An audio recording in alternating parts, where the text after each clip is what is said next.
leave me alone.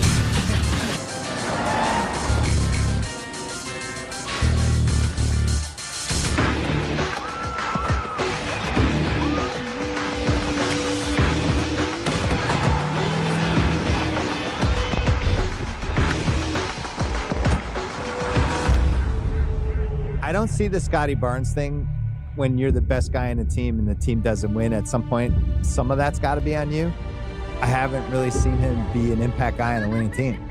If Scottie is the centerpiece of a trade for Giannis, I think the Raptors should seriously consider that. He needs to change his attitude, work ethic, and his coachability. You know, it's not a ton of young guys. It's one young guy. How much of this is just the Raptors vets didn't get along with Scottie Barnes? What are you gonna do? What I do best.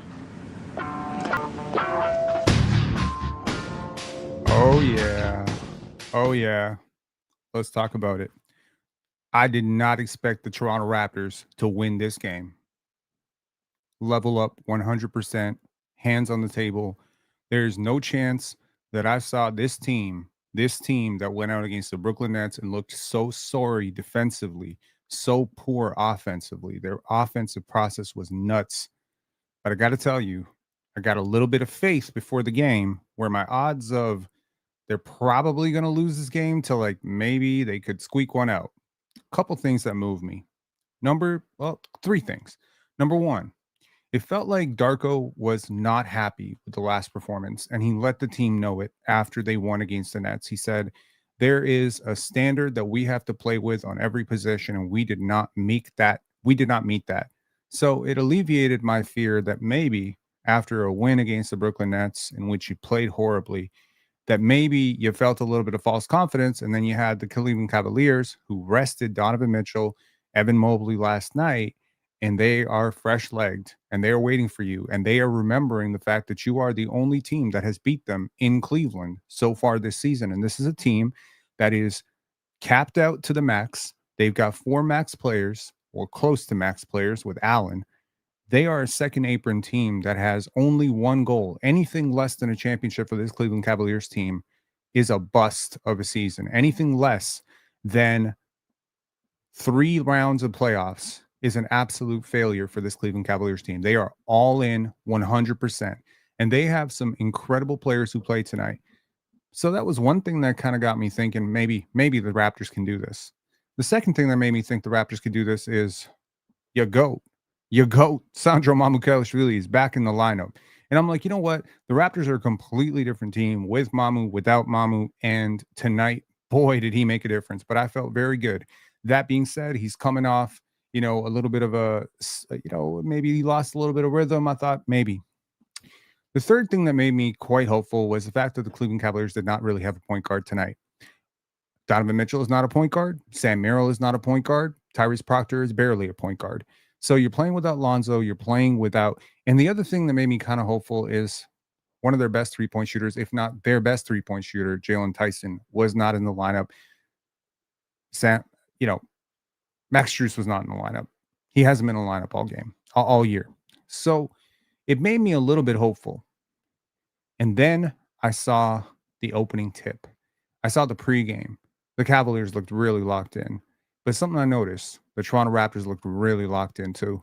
They looked motivated. They looked upset. They looked a little upset. They didn't look like a team that was feeling themselves after opening up 6-5. They looked like a team that was hungry to prove a point to the NBA haters, to the NBA community that consistently doubts this team, to perhaps even podcasters like myself who think this team is not ready to compete right now unless they make a trade. And I think that in this game, you got a lot of incredible performances. Let's start with Jamal Shead off the bench. Now, Immanuel Quickley has had a poor season to date, but he's been turning a corner. And I think Immanuel Quickley had about the best game Immanuel Quickley has had as a Raptor in high consequence situations tonight. He was incredible. He was very good.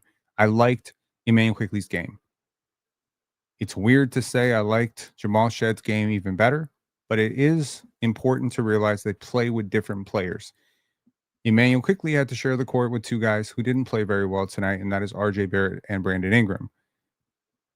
He also had to go up against the starters a lot. Jamal Shead got to roast Tyrese Proctor. And if you're wondering if your draft panned out last year, on Jamal Shed alone, it has panned out because I think you are witnessing the birth of one of the best backup point guards in the NBA. He is so consistent, so steady. And yes, I promise once I'm done with a lot of the workload and all the editing stuff that I have to do, because as I mentioned before, I am desperately trying to pay off my mortgage this year. And I have a month and I'm taking on editing assignments. So I'm bending myself backwards, trying to cover the Raptors, trying to cover the Spurs, trying to be on PC, doing the playback streams, plus editing. It's a lot. But at some point, we have to do a Jamal Shed video breakdown, man. He is so Kyle Lowry. It's hitting you in the face, man. Like, he does all the winning things. I'm not just talking about that little step back end of the clock, bank shot three. It's just so ridiculous how this guy finds angles to the basket, even when he has no business getting to the basket, how he always makes the right read, almost always. Very rarely is he out of position defensively tonight. I think he did a great job. So I think Jamal Shed deserves a ton of credit. The aforementioned Emmanuel quickly deserves a ton of credit too. He allowed the offense to flow much better. This was the game for Emmanuel Quickley. If Emmanuel Quickley is ever wondering what this community, at least, and what this analyst wants from him, please replicate what you did tonight every single day for the rest of your life, because this is amazing. Mars, you're on the panel tomorrow. I'm not on the panel tomorrow. I need y'all to talk about Magic Johnson 2.0. I need y'all to talk about that because it's ridiculous.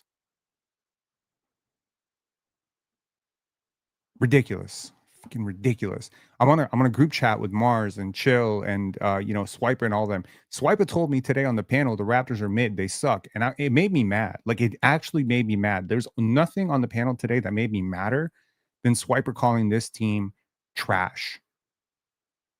Like, honestly, fuck you. I probably shouldn't be swearing right now, but fuck you and fuck to all the haters. You want to talk about this team being trash? This team is now 7-5. All y'all glaze Evan Mobley. Is it Evan Mobley or is it Cade Cunningham? I've been telling y'all for 2, 3, 4 years now, the best player from the 2021 draft class is playing for the Toronto Raptors. And he just owned Evan Mobley. Belt to ass. Couldn't move. To borrow a term from Ox, he looked like a little boy. He looked like a little kid out there. Couldn't dribble, couldn't put the ball on the floor, couldn't grab a rebound. They're sending 2 players to Scottie Barnes. Let me not get distracted. Sorry, that PC thing kind of bothered me. So credit, major credit, right, to Emmanuel Quickley and Jamal Shed. You thoroughly won the point guard to point guard head matchup. And I do think that was important in terms of controlling pace and tempo in this game. The Cavaliers had no idea what they were doing offensively. Occasionally, they had no idea what they were doing defensively either. This was a bad performance from the Cavs, but I think the Raptors sped them up way more than I was ever expecting this team to, based on the defense I've seen from them this year. Credit Sandro Mamukelashvili, who started the game like 4 for 4, was incredible, was like plus 15 in the first half. He almost single-handedly turned this game around. It was shocking. Y'all know I have a lot of respect for Evan Mobley. I'm not one of those Raptor fans who hates on Evan Mobley, hates on Jalen Suggs, and I'm no longer even a Raptor fan who hates on Cade Cunningham. In fact, I have a lot of respect and admiration for the 2021 draft class, which includes Alperen Şengün, which, by the way, tangentially sort of, includes Austin Reeves. This 2021 draft class was hyped as a generational draft class, and no, it has not produced a single LeBron yet, but it has produced like 7 to 10 players that I could realistically see making multiple all-star teams, and that is something to be very hyped about. Now, we have a very easy schedule coming up, but let me continue on the praise train with Sandro Mamukelashvili defending. I have a lot of respect for Jared Allen. I have a ton of respect for Evan Mobley. I think Sandro Mamukelashvili outplayed both of them in the first half. Jared Allen looked slow, sluggish, and perhaps tired from last night's carry job. Evan Mobley looked soft, timid, and quite frankly confused. Didn't even look like he knew how to play basketball tonight. So I think Sandro Mamukelashvili and his quick decision-making, his spacing of the floor, opened up all sorts of problems for this team. Let's give a little credit to Darko Rajakovic too. There's a lot of credit to go around, man. I ripped the shit out of this team for winning the game the way they won it last game. Let me reverse the trend by being positive. When I see positive stuff, this game has made me hype. Okay? Hype. I'm very hype about this team. I'm not overreacting. I realize you just beat a team without a point guard that played like shit. I understand that. But you have to give credit for what we saw tonight. Okay? I think the rotations were very good. Now, while I am typically against undersized lineups, like 2 point guard lineups involving Emmanuel Quickley and Jamal Shed, if it moves quickly to the 2, I'm for it. If Jamal Shed being on the court is the only thing that will get Emmanuel Quickley out of his I'm the point guard mindset and off ball where he thrives, I'm for it. And against a team that is starting Sam Merrill, against a team that is frankly playing smaller than they are, against a team that is starting a 6-foot shooting guard, you can get away with this. Against the Houston Rockets, you cannot get away with this. So break when needed for sure. Let's give credit to Grady Dick. I think Grady Dick played awesome tonight. He was scrappy. He rebounded as well as he could. He boxed out. He was physical. He guarded. He competed. He did his best. Honestly, he did his absolute best. And this is the type of Grady performance I want to see. Yes, it was a rough start to this game. The Raptors turned it over. RJ Barrett picks up 2 quick fouls. Grady comes in, picks up a foul. And you're like, oh my God, we are in for a long night as Donovan Mitchell takes turns hunting our pylons. Our pylons being RJ Barrett and Grady Dick. You're also without Ochai Agbai tonight. You were also without Colin Murray-Boyles. So it's not like you were perfectly healthy either. I think CMB is one of the 7 best players on this team. So it's worth saying you're not perfectly healthy right now, but you were healthier than them and you exploited it. So congrats. I'll also mention that I am 12 minutes and 15 seconds into this, and I haven't even brought up Jakob Poeltl. I think Jakob Poeltl started this game out really shaky, and then he got to be like, he became so foundational and so incredible running the pick and roll, being a screen assister for Jamal Shed, being a screen assister for Emmanuel Quickley, and ultimately being just this beautiful transition partner for Scottie Barnes. He found him once, twice, 3 times, 4 times. Holy. I think Darko Rajakovic deserves a little bit of credit. I promise I'm not getting to the Scottie Barnes stuff yet. There's plenty of time to talk about Scottie Barnes. There's a call-in link in the description. You can tell me that Scottie Barnes is the greatest thing since sliced bread. We can have that conversation. I will give a lot of credit to Darko Rajakovic for managing his rotations. He was quick. He was decisive. He didn't go with lineups that didn't work very long. He made adjustments on the fly. And I think he thoroughly outcoached Kenny Atkinson today. I really do. If you're somebody, not that I advocate for betting, but if you're somebody who took the over on the Raptors 39.5 wins or 37.5, 38.5 in preseason, you are sitting here right now like they have doubled my wildest expectations so far. Doubled. Ridiculous. Continuing on with the praise tonight. Let's just take a look at the box score for a sec. Let me pull up the box score. Let me pull it up on the screen for you. Who else deserves a little bit of praise tonight? I think Jamison Battle deserved a little bit of praise for the 6 minutes he played. He was +5 in his 6 minutes. I think he played really well. I think, honestly, Jacoby Walter, despite the fact that in a ridiculous 13 minutes he was -16, he scrapped, man. He just had some very, very poor luck with when he was on the court.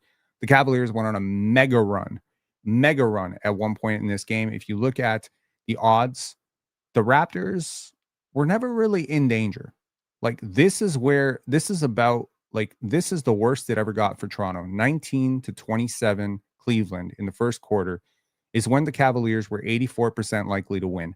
From that point on, the Raptors blew them open 48-39. Now, obviously, to end the second quarter, there was a lot of debatable calls, including that bogus phantom call on Donovan Mitchell, where Jacoby Walter fouls him. Of course, that's a huge part. Jacoby was on the court for a very, very mega run there for the Cleveland Cavaliers to end the second quarter. That was not good. And then he was also, I believe, on the court for this third, this little run that they went on here, where they closed the gap to 5 points. The Raptors closed the second and third quarter very poorly. but they started quarters very well. So in terms of the praise, I think that's about it, right? We praised Jakob Poeltl. We praised Emmanuel Quickly. We praised Sandro Mamukelashvili. We even praised Jamison Battle and gave Jacoby a little bit of credit. We obviously praised Jamal Shed. We praised Grady Dick. Congratulations to Garrett Temple playing his first minutes of the season, losing those minutes by 2. Shout outs to him. We've praised everybody except for the guy that honestly was the best player in this game by such a large margin. It was embarrassing. Embarrassing. Scottie Barnes may have just played the best game of his life. And I don't even know this. It's up here. It's this, possibly the Spurs second half, if we just isolate the second half, but wire to wire, he single-handedly, in my opinion, almost single-handedly boxed out this whole damn team by himself, blocked everything in sight, got to the friggin' 3-point shot. He blocked an Evan Mobley 3, bro. He blocked an Evan Mobley 3. Do you understand the physics of an Evan Mobley 3? Evan is a good shooter. He's a good shooter. Okay. Dude, the shot release on an Evan Mobley 3 to block that is so insanely. Oh my God. What are we talking about? Then got to the other line. He moved faster tonight somehow than pretty much most games I've seen. The last time I saw him look this fluid was against Denver last year. The game that he got injured, unfortunately. This was, yo, we moved up 3%. Shout outs to Scotty's trainer, Brian Macon. I'm going to say some stuff that's going to make you really uncomfortable, bro. I think Scottie, I said before the season that Scotty's at worst, the 13th or 14th best player in this league. I think I'm doing my favorite player dirty, man. I feel like I'm selling him short. The player that we saw tonight, honestly, if he were to replicate this performance 35 times in the season, he would push Shea for like the 3rd best player in the league. I don't think, if we're being honest, you've seen a player in a Raptors uniform in the last 5 years dominate offense and defense and playmaking this way. You have to understand basketball to actually understand like the true value of a Scottie Barnes. There were moments in today's game where I feel like he left like buckets short at the rim that were just wide open buckets. And I'm just like, it's probably the back. It's probably the knee tendonitis. It's probably something. But like, my God, dude, to do this, to just to give you the box score, man, just to read you the box score, 28 points on 22 shots, 10 rebounds, 8 assists, 5 blocks, 1 steal, 2 turnovers. Okay. Many smoked layups, kind of putbacks around the rim that he is just finding guys wide open and they are just dropping passes at the rim or just dropping bunnies at the rim. Yak missed a couple. I want to tell you what impresses me the most. I think a lot of people are impressed by the 5 blocks. I think a lot of people are impressed by the 28 points against such a lengthy, large front court. I think some people are impressed maybe by the defense. Do you understand that Scottie Barnes just held Evan Mobley and Jared Allen to a combined 13 points? And believe me, he had so much to do with it. He was a force on the offensive glass. Even when he didn't grab the rebound, he was boxing out 2 people almost by himself. When he's rotating on the side of the floor, it is ridiculous. You will be impressed by those things, but I promise you the thing that I am actually impressed by is none of those things. That did not impress me. The 5 blocks don't move me. The 10 rebounds don't move me. The 28 points don't move me. What actually moved me was his control of the game. This was Scottie basketball. This was Scottie gets the ball in transition. Scottie pushes it down your throat. Scottie gets the ball in the middle of the court, dissects you like Jokic.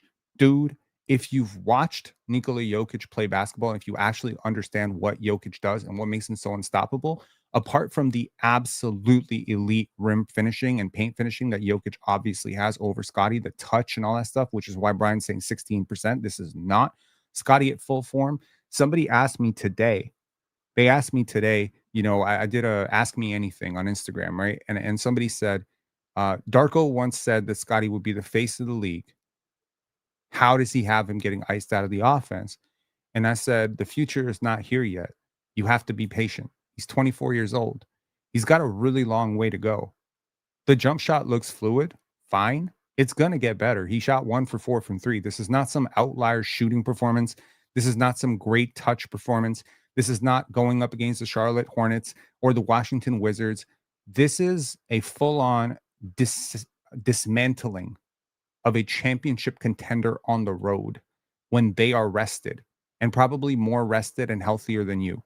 I think that it is a ridiculous performance. And honestly, I don't think that his teammates played all that well.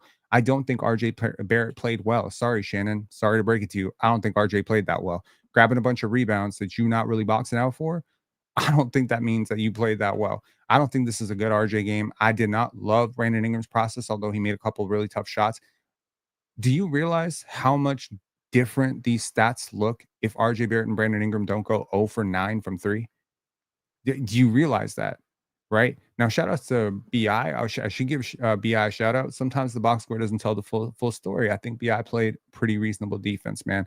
I think BI had a lot of really high compete moments on the glass and just it's not just even the rebounding because you have 5 rebounds, but it's really like competing on the glass, tipping balls, the small plays, man, the small plays.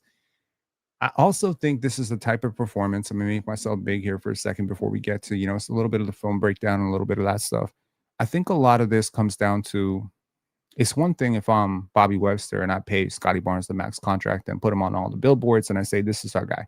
That's one thing. It's one thing if I'm Darko Rajakovic and I go and I scream and emphatically scream in front of the microphones, Scottie Barnes is going to be an all-star. He's going to be a face of the league. That's all bullshit. And that's nice, but I remember being sold on Buddy Hield going to be an all-star and a face of the league, bro. Like, I don't give a shit about that. When you were in a locker room with 15, 16 guys who were all like the best players in their state, several McDonald's All-Americans, many lottery picks, two Gatorade National Players of the Year, you got to earn their trust. You got to know that. You got to earn their trust.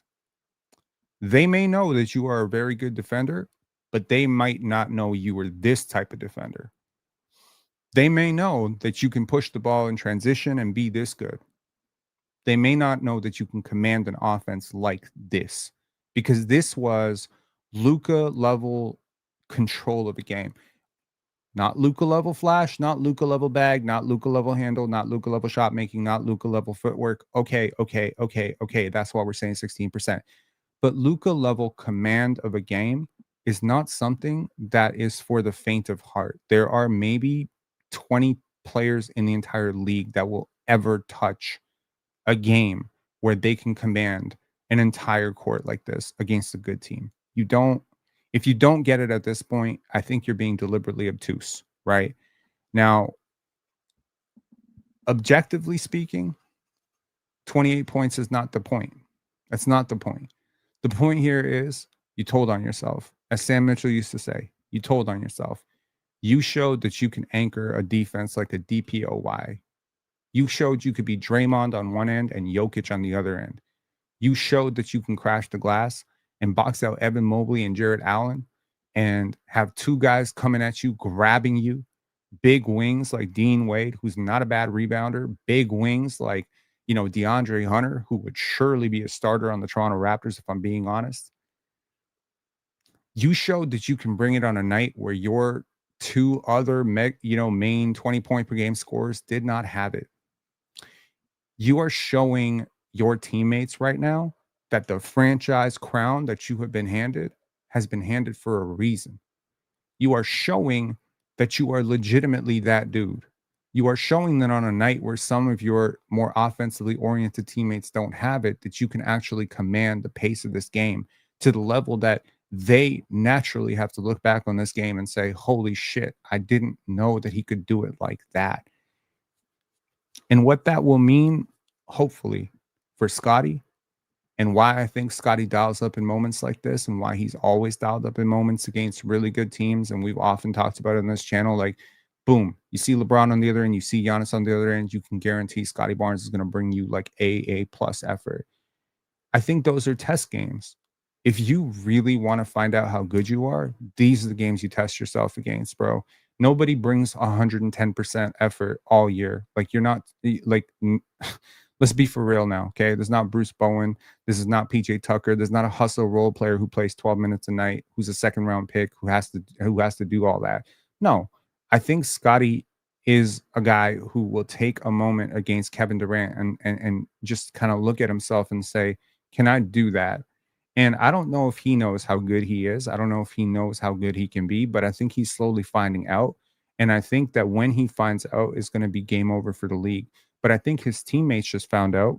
And I think that that's important. And I'll tell you why that's important, because the next time Scottie Barnes has 12 points, 8 rebounds, and 5 assists, I think if I'm Emmanuel Quickley, RJ Barrett, and, Jakob Poeltl and all his teammates, I'm going to look at him sideways and say, bro, unacceptable. You have a different standard. You have a different level. And hopefully that's something that he can get to as well. Now, I understand that because Nikola Jokic is one of my favorite players, I understand that these dudes are not wired to think about box scores. They're never wired to think about box scores. But I think after tonight, Scottie will be probably top 12 in the NBA right now in box plus minus. This game is going to launch him into the stratosphere, but he's already been the best Raptor thus far this year. And now he's averaging over 20 points, and he's giving it to you on the glass, and he's been completely locked in defensively. And yes, for the first time in his career, he is the best player on a winning team. The narrative must change, because last I checked, Cade sucked until he didn't, right? And then suddenly last year, everyone's like, oh my God, Cade Cunningham's amazing. Oh my God. Okay, well, I need the narrative shift around Scottie Barnes too, right? I need that too. So if you got something to say, you call in, but I'm going to get to just a little bit of a breakdown here. And then we'll look at a little bit of film here, but I just wanted to get that off about Scottie. You know that I'm a very big Scottie Barnes fan. You understand that I'm a very big Toronto Raptor fan, and nothing gave me more pride tonight than being wrong about this game and seeing my favorite team knock out the team that almost everybody thinks is coming out of the East. Mars saying a Dylan Brooks away. I agree. If you think after tonight that it's hunky dory and what Rob said in the last post game doesn't matter, and we shouldn't be looking at trades, you're insane. If nothing else, this is the perfect time to look at trades, because you have a real chance and you have a real superstar. I truly believe Scottie is on the precipice of touching superstardom right now. Maybe not superstardom in the box, in the marketing department. Maybe not superstar in that he's selling out games in Memphis. Maybe he's not that level of superstar. And if that's how you define superstar, maybe not superstar in the bag work department, but superstar in that I think anything less than a 6 box plus minus game from him would be a disappointment going forward. Yeah, I do think he's like that. And if the shooting is real, like if he can just be a 40% 3-point shooter, bro. The video that I was making this offseason was comparing him to Nafisa Collier. Nafisa was like the second best player or the best player in the WNBA last year. Believe me, like you don't have to sell me on Scottie Barnes' upside. I already think he's going to be a top 5 player in the NBA. But let's just take a look at this. In terms of the Raptors' offensive process against the so-called good defensive team, the Cleveland Cavaliers, they outscored them handily. 13 more points, obviously, on the thing, but they shot 55% from the field against this team. They shot 40 and 39% with 2 of their starting wings absolutely cold, 0 for 9. A lot of that comes down to Emmanuel Quickley. They made their free throws, which is huge. Shout outs to them, even though the Cleveland Cavaliers were perhaps gifted a lot more free throws. I think the Raptors got hit a lot. The Raptors out-rebounded a team with 2 7-footers and a mega athletic guard. They were bigger than you, but you played bigger than them, and that's huge. The Raptors win the assist margin, which they always do, 37-26, which was huge. The Raptors win the blocks department, which is nuts, because Scottie had 5 by himself, but honestly nuts. They are one of the worst shot blocking teams in the NBA, and right now you just beat a team with 2 really good shot blockers. They limited their turnovers for the most part, and when they did turn it over more than the Cleveland Cavaliers, it's largely because they passed a lot more than the Cleveland Cavaliers, and I think that is amazing. It kept their fouls relatively down. They led by 17 points, and they were on the precipice of leading by 30, 20 at some points. If a few more shots go down, like this team is legitimately there, right? For the Cleveland Cavaliers, you get a pretty tepid performance from Donovan Mitchell. He obviously got by the Raptors guards whenever he wanted, but I think the Raptors did a really good job at giving him like really tough looks. He missed a couple open threes that typically he's going to make, but he went 2 for 9 tonight. Sam Merrill defensively really tough, but overall, I think he played an okay game. I mean, if I'm being honest, I think he played okay. Larry Nance Jr. was a total zip, nothing. You get much of nothing from Dean Wade. You get a lot from Tomlin, who was like the lone bright spot for the Cleveland Cavaliers. He absolutely kept them in this game when they should have been blown up by 30, if I'm being honest. Like, I mean, he was really good. 18 points and 6 rebounds. Not just reading the box score, I was genuinely surprised at Naquan Tomlin. I had no idea who this guy was. I'm gonna be honest. Like, I had to Google him when I saw this. I was like, what? Who is that? Tyrese Proctor, guy that I followed at Duke last year. Really interesting game from him last night and tonight. Last night, he was a mega plus for the Cleveland Cavaliers in their big win. Tonight, I think he was okay. I think he was just okay. For a rookie, he was fine. Luke Travers gets in garbage time. Shout outs to the Aussie.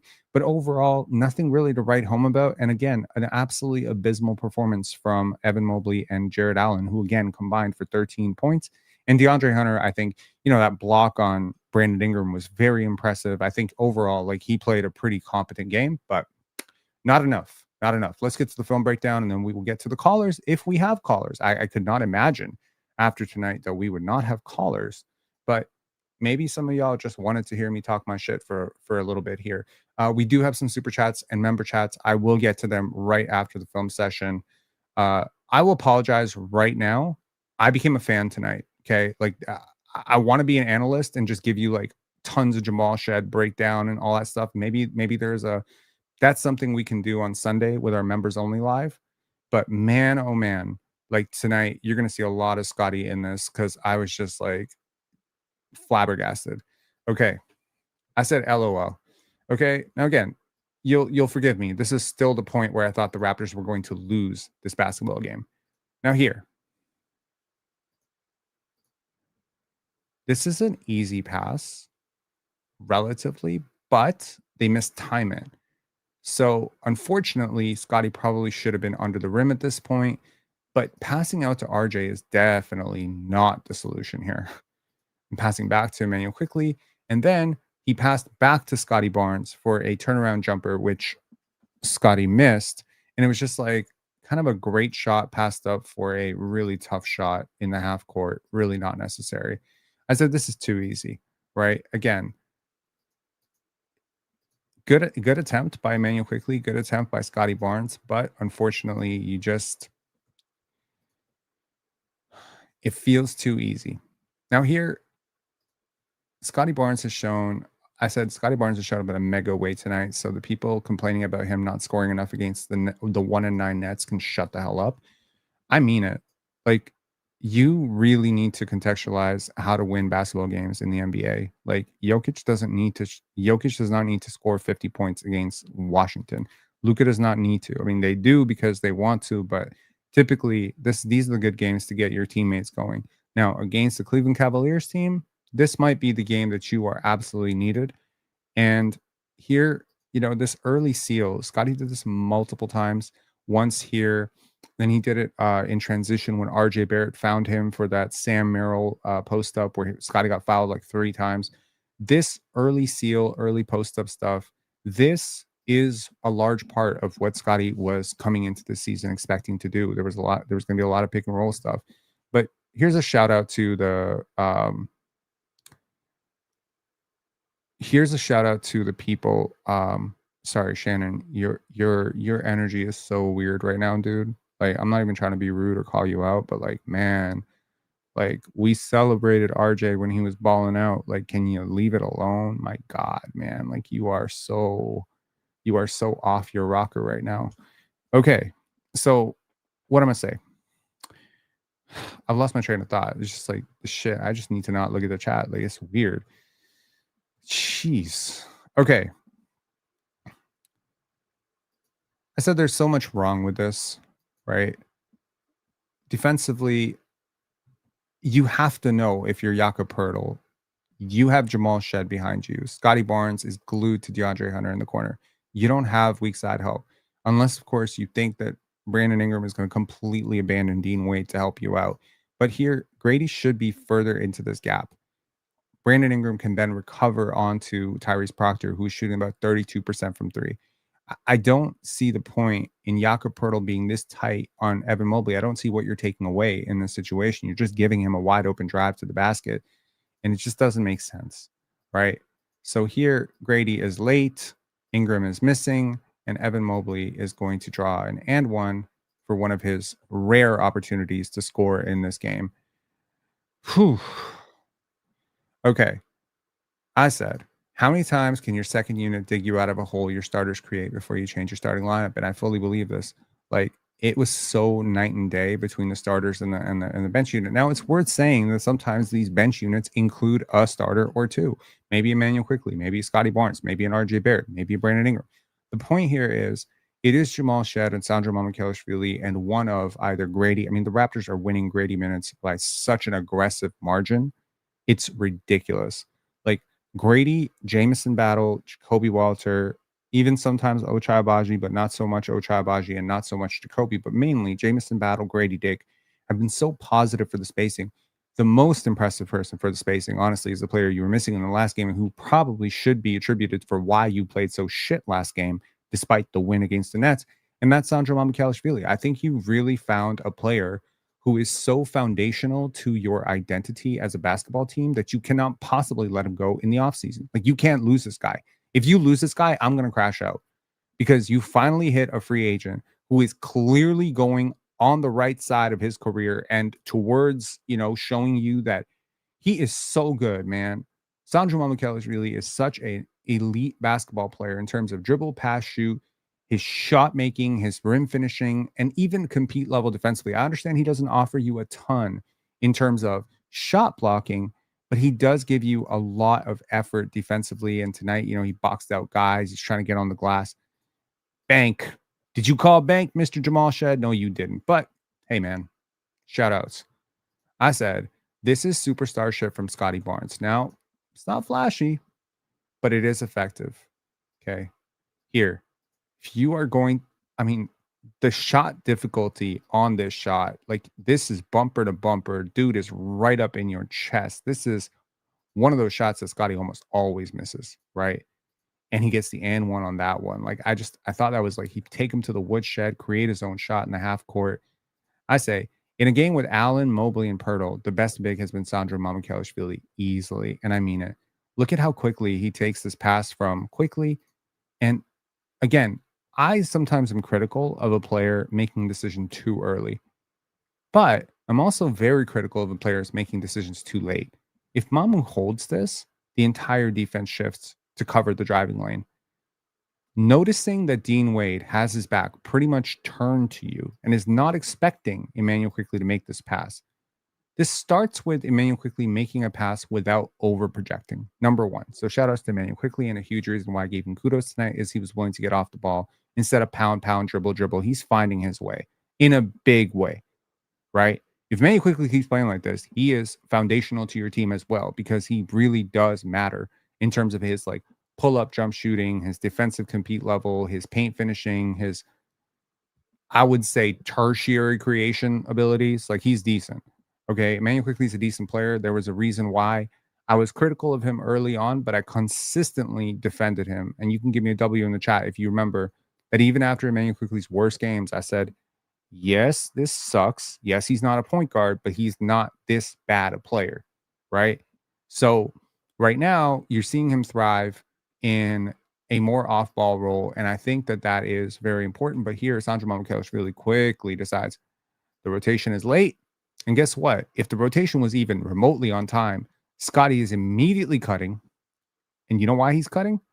He's cutting because he knows that Mamu is a willing passer in this situation. If Mitchell is able to meet Mamu at the rim, this is an easy dump pass to Scottie Barnes, and he beats Evan Mobley to the spot. Basketball, effectively, has always been and will always be a competition for spots. This is the game of basketball.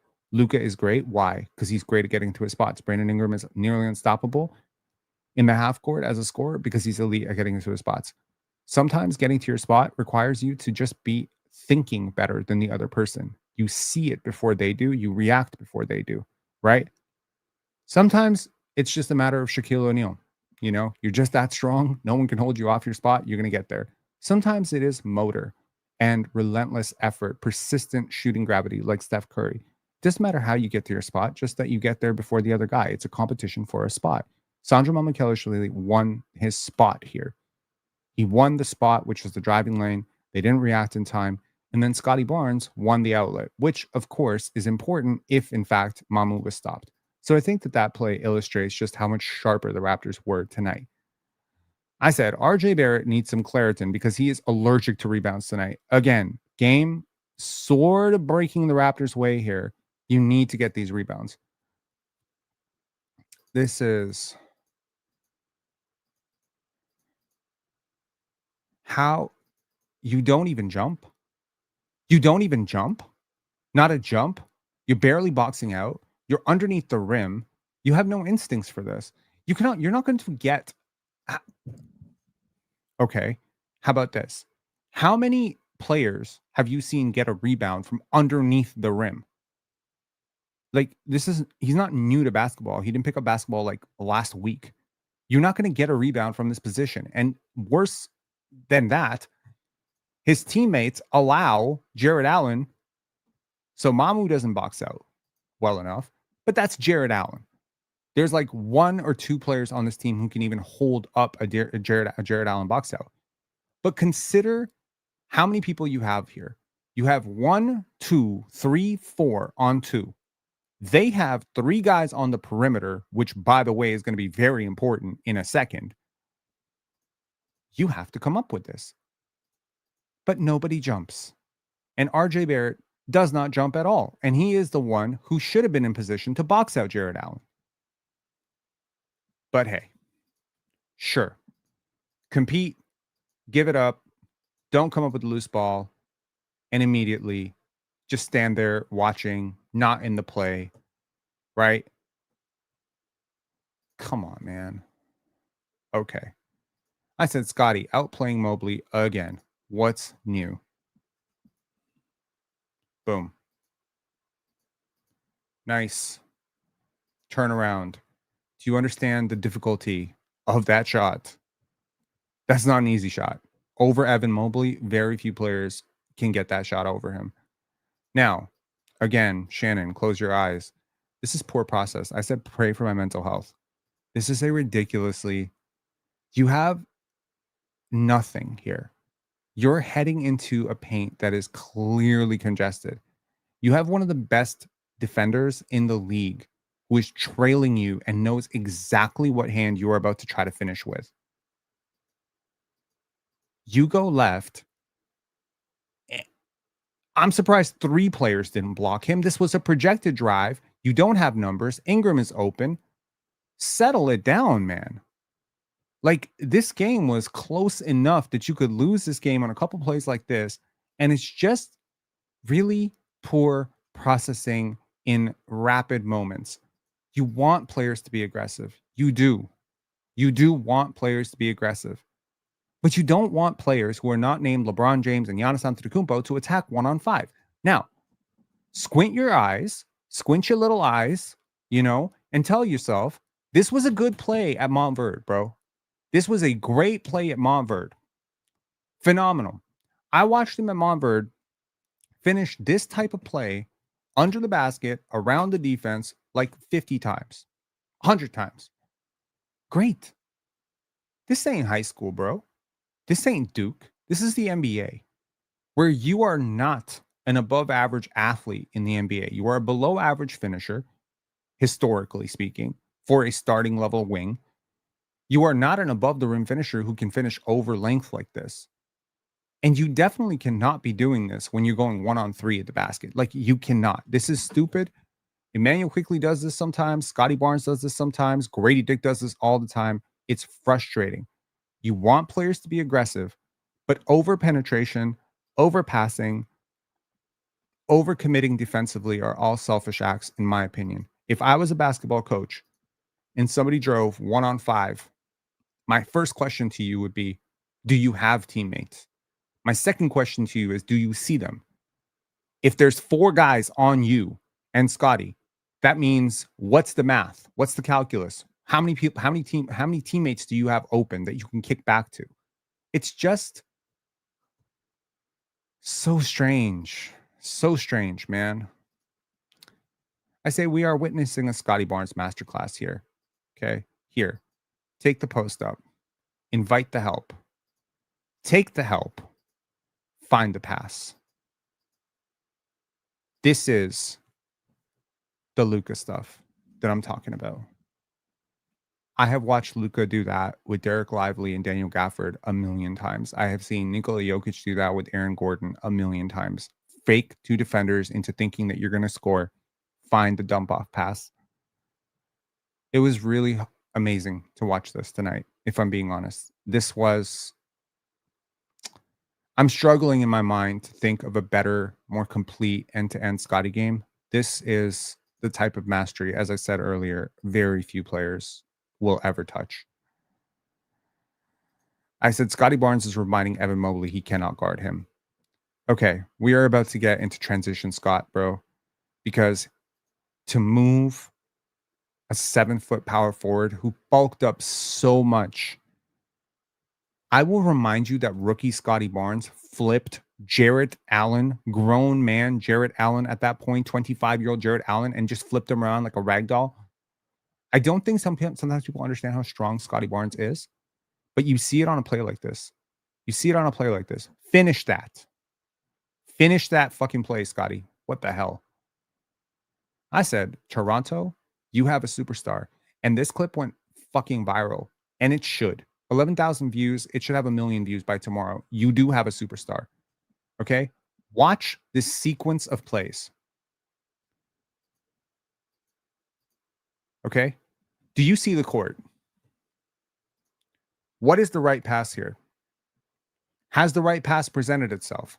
No, it has not. Wait. It has not. Wait. It's there. Boom.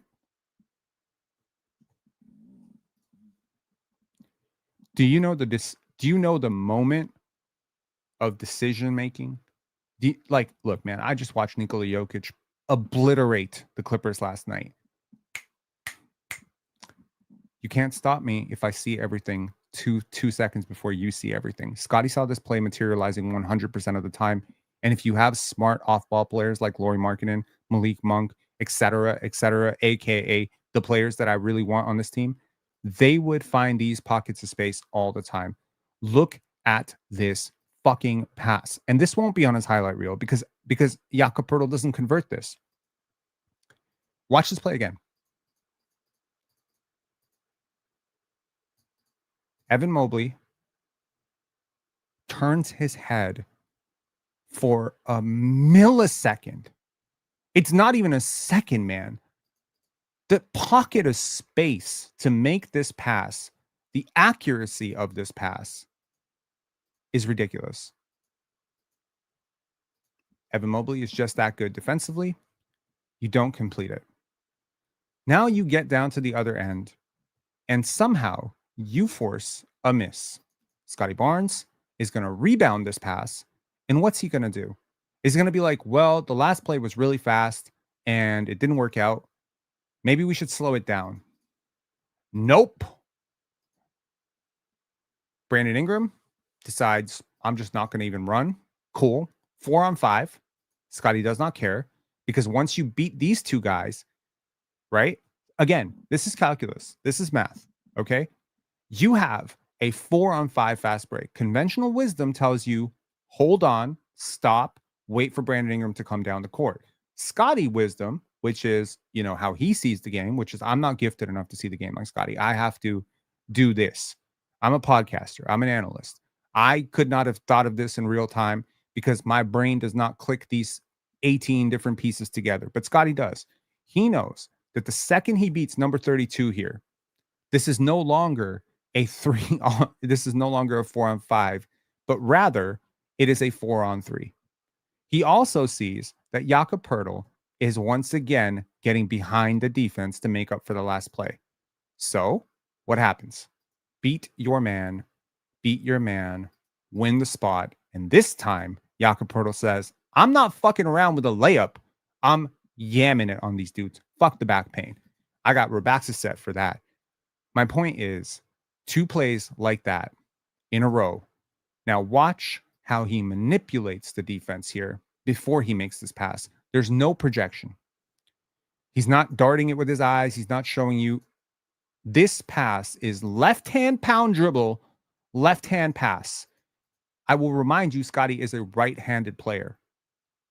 I will also remind you that there are dumbasses in the chat that probably couldn't dribble the ball between their legs on an open road 4 times without letting that ball spike across the fucking highway that are going to tell you that Scottie Barnes can't handle a basketball.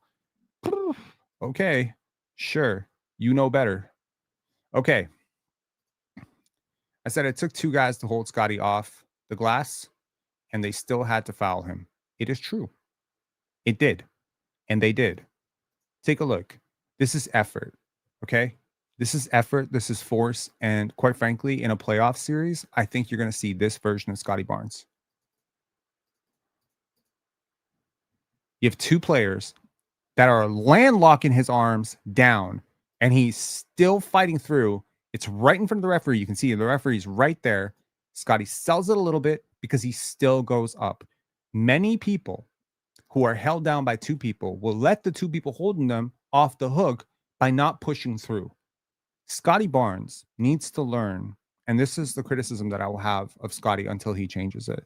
He needs to learn that when you are held, you must break free of the contact. That's how you get fouls.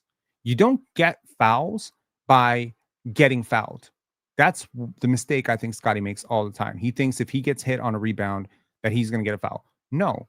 Once you get hit, you take the contact and then you break from the contact. Yeah. I don't know, man. Foul. Wonderful. Pick them up, man. I say, I don't know how RJ did this, but kudos on drawing the foul, man, which is the lone, let's call it positive RJ play. Emmanuel quickly, obviously, is going to pass to RJ Barrett. RJ Barrett, Grady's wide open, but hey, whatever. Somehow loses the ball, dribbles into a second defender, nearly loses the ball again, and by a divine miracle gets fouled. This was going to miss. But he does get fouled. And he goes to the line. And I believe he hit one. And cool. I say these types of plays up 9 on the road are honestly forgivable. And this is the play right before that play. So chronologically off target. But here, once again, you have a wide open pass to Emmanuel quickly, who is cooking, and the one teammate that you consistently pass to. But unfortunately, you've lost track of where Quickly is because you're so focused on getting to the basket. This is an automatic fling back and a wide open 3 for Quickly. Can we all agree that we see that? Give me a W in the chat if you see this is an obvious play. This is not a pass to Sandro Mamukelashvili. What is Mamu supposed to do other than catch and shoot? He's not even at the 3-point line. You're setting him up with 5 seconds on the clock. This is a fucking bailout. It's just bad process, bro. You got Brandon Ingram on the floor. That he's not open. You have done your job. Drawing the help here. I see that you are doing a job. This is good. You've done your job here, RJ Barrett. This is amazing. Shout outs to Shannon. This is a positive play for RJ Barrett.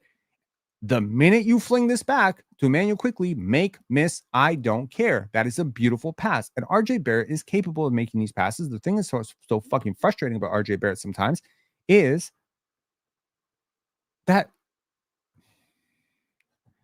yes, that is the conspiracy, right? I can show good RJ passes. I'm choosing not to show good RJ passes. Don't worry. We got a good RJ pass coming up for you. Don't you worry, buddy. So my point is, this type of play, it's a differentiation between qualities of passers. There are a lot of guys, in my opinion, right? There are a lot of players, in my opinion, that assist farm. I said it last year. I think RJ Barrett's a better passer than Emmanuel Quickly. Y'all heard me say it. I still stand on it. I think he's a better passer than this. He needs to focus on that part of it, his game. He is not a point guard by any means, but he is a sufficiently above average playmaker for a wing. And I do believe that he is the 3rd or 4th, probably 4th best playmaker on this team. He should be able to make this pass back to Emmanuel Quickly. And I just don't see a reason to throw this away. It's a wasted possession. It's a late clock possession. But more so than anything, I don't see what you were hoping to achieve by this. You've drawn all the help into Mamu's driving lane, and Mamu is cutting to the basket, expecting you to try to score to get an offensive rebound. It's a miscommunication, but you have done 80% of the job, and just right at the finish line, you've made the wrong decision. The right decision in 100% of scenarios, including the one where Darko takes him through this tape in his film breakdown tomorrow. I guarantee this play is on the film breakdown tomorrow. I'll bet my life on it. If Darko doesn't do it, he should be fired immediately. This is an automatic pass to Emmanuel Quickley. And you can see Emmanuel Quickley is ready, shot ready to make this shot. And he would hit this shot. I am confident that Emmanuel Quickley will hit this shot. So it's just a little sad. Look at Quickley with his hands up. Look at that. It's not about a bad pass. You know basketball better than this. Stop crashing out like a child, bro. You know better than this. You know that this is a bad idea. It doesn't matter about the execution of the pass. Scottie threw some passes away too. It doesn't matter. That's not the point. It's not the point. The point I am making is not, oh my God, he dropped a pass. Oh my, it's not that. It's the thought behind the pass. That is very important here. Okay? Like I'm trying to explain this, but you're just like step away, take a bath, take a shower, and just cool off and try to think about what I'm saying here. Nobody's hating on your favorite player here. We're trying to keep it objective, bro. My God. Like he's played some 2 really shit games in back to back, and the Raptors have actual aspirations to do something in the playoffs. I think that it's important that one of your starters is being thoroughly outplayed by his backup. Okay? Here. A block on one end, which I apologize, I didn't capture the block, but he just blocked an Evan Mobley jumper. Perfect pass by Brandon Ingram. Great finish. Great finish. Good finish. And you will know that he is back to full health when, in fact, he starts dunking those. You'll know that the knee feels better when he starts dunking those. You'll know that the back is feeling better. I guarantee you he's playing through a lot of pain today. So here, I like Scottie in the middle of the floor, man. Okay. Like this from RJ. Doesn't cut into the space. Leaves the space for Jakob. Thank you very much. Good decision, RJ Barrett. If nothing else, if I was RJ Barrett, I would fan out to the corner. Do you know why I would fan out to the corner? Because your man is sitting in the lane and congesting everything for everyone. So let's just see if RJ does get out of the way. Nope. Leaves the corner unoccupied, making this, unfortunately, look at RJ's man just happily willing to double team on Scott or dig on Scottie Barnes. And here Thomas Bryant just horribly misplays this. Scottie does not project this. Boom. Yeah. So moving forward.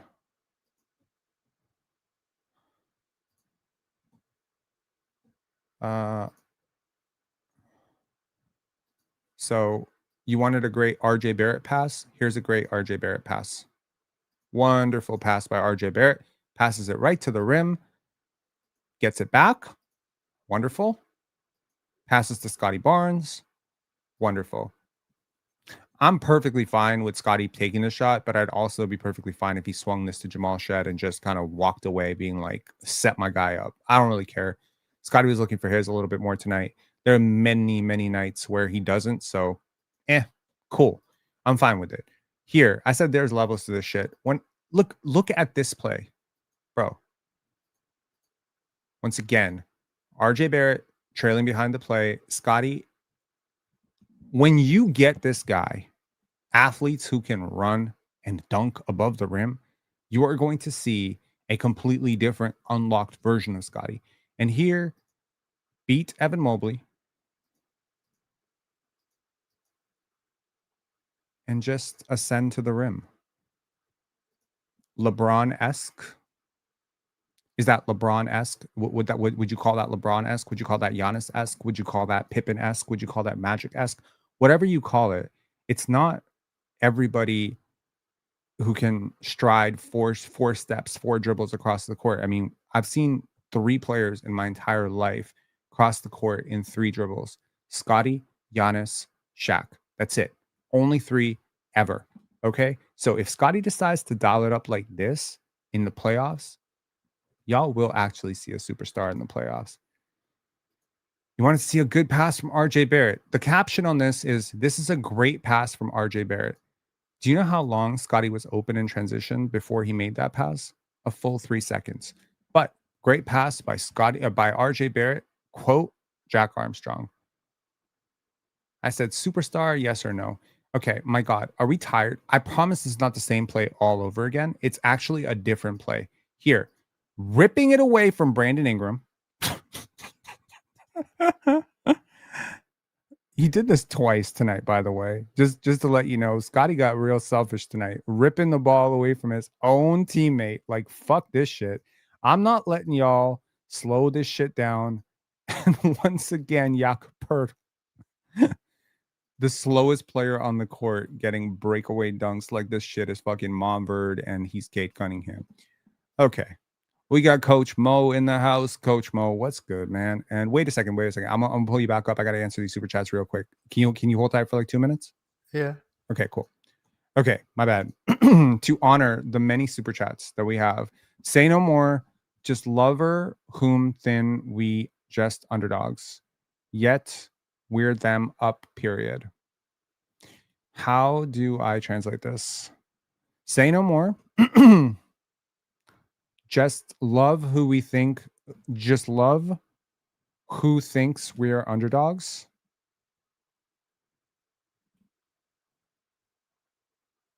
Yet we're them up. Period. How do I interpret this?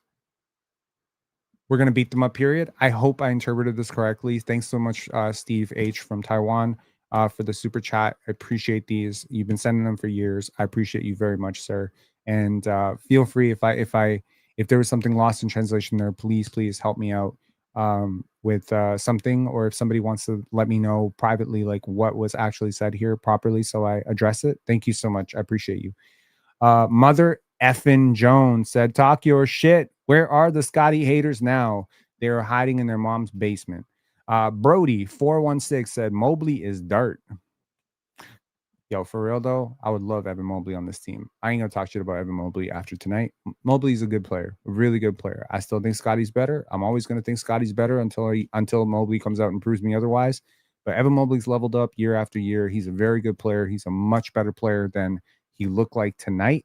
And he had some rest coming into tonight. So, yo, no excuses here. You just got manhandled at home in front of your home crowd. Your crowd is fucking booing the refs, but they should be booing their team right now because honestly, this Cleveland Cavaliers team played soft like Charmin tonight. And I think a lot of that came down to Evan Mobley just having a really bad performance. Cass saying, Scott Wayne Barnes Jr. Do y'all think Scottie Barnes would get a lot more respect if people actually addressed him as Scott, as his family and friends often do? Scott, you know? Scott became Scottie, and unfortunately, I think the name Scottie is associated with sidekick for a lot of people. But his name is Scott Wayne Barnes Jr. He is, in fact, the son of Scott Barnes. So he is Scott Wayne Barnes Jr. He is a junior. Whoever says Mobley is better than Scottie is clearly a fool. Well, I pity the fool. I will say that. ESPNNeedsIKD, one of our VIP members. Shout outs to you, sir. Always doing good work on X. In my opinion, this was a top 5 game of Scottie Barnes' career. Great opponent and putting the world on notice. This team's legit. Outplayed his draft counterpart. Statement game from Scott. Shout outs to you, saying Scott. I will say this. There are not a lot of games in the NBA tonight. This is a moment. Okay, this is a moment to put the world on notice a little bit. If we're being honest, this is a moment. Okay, the Cleveland Cavaliers are probably the best team playing tonight. If we're being honest, right? Who the fuck else is playing tonight? Phoenix is playing tonight. Indiana's playing tonight. Atlanta's playing tonight. Utah's playing tonight. Okay. I get you. Yes, the Raptors, the Cavaliers were the best team playing tonight. So if there was a game that anyone was going to watch tonight on League Pass, this was the game. And Scottie Barnes showed out in the game. I think that matters. And let me find out that the panel devotes 2 seconds to this performance tomorrow. I'm going to snap. I'm actually going to snap. Okay. So shout outs to you, Liam, saying I'd low-key swap RJ for Dylan and some Reese's Pieces.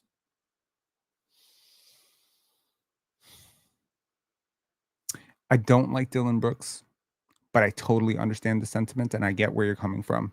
Isaac Turner saying, bring out the receipts.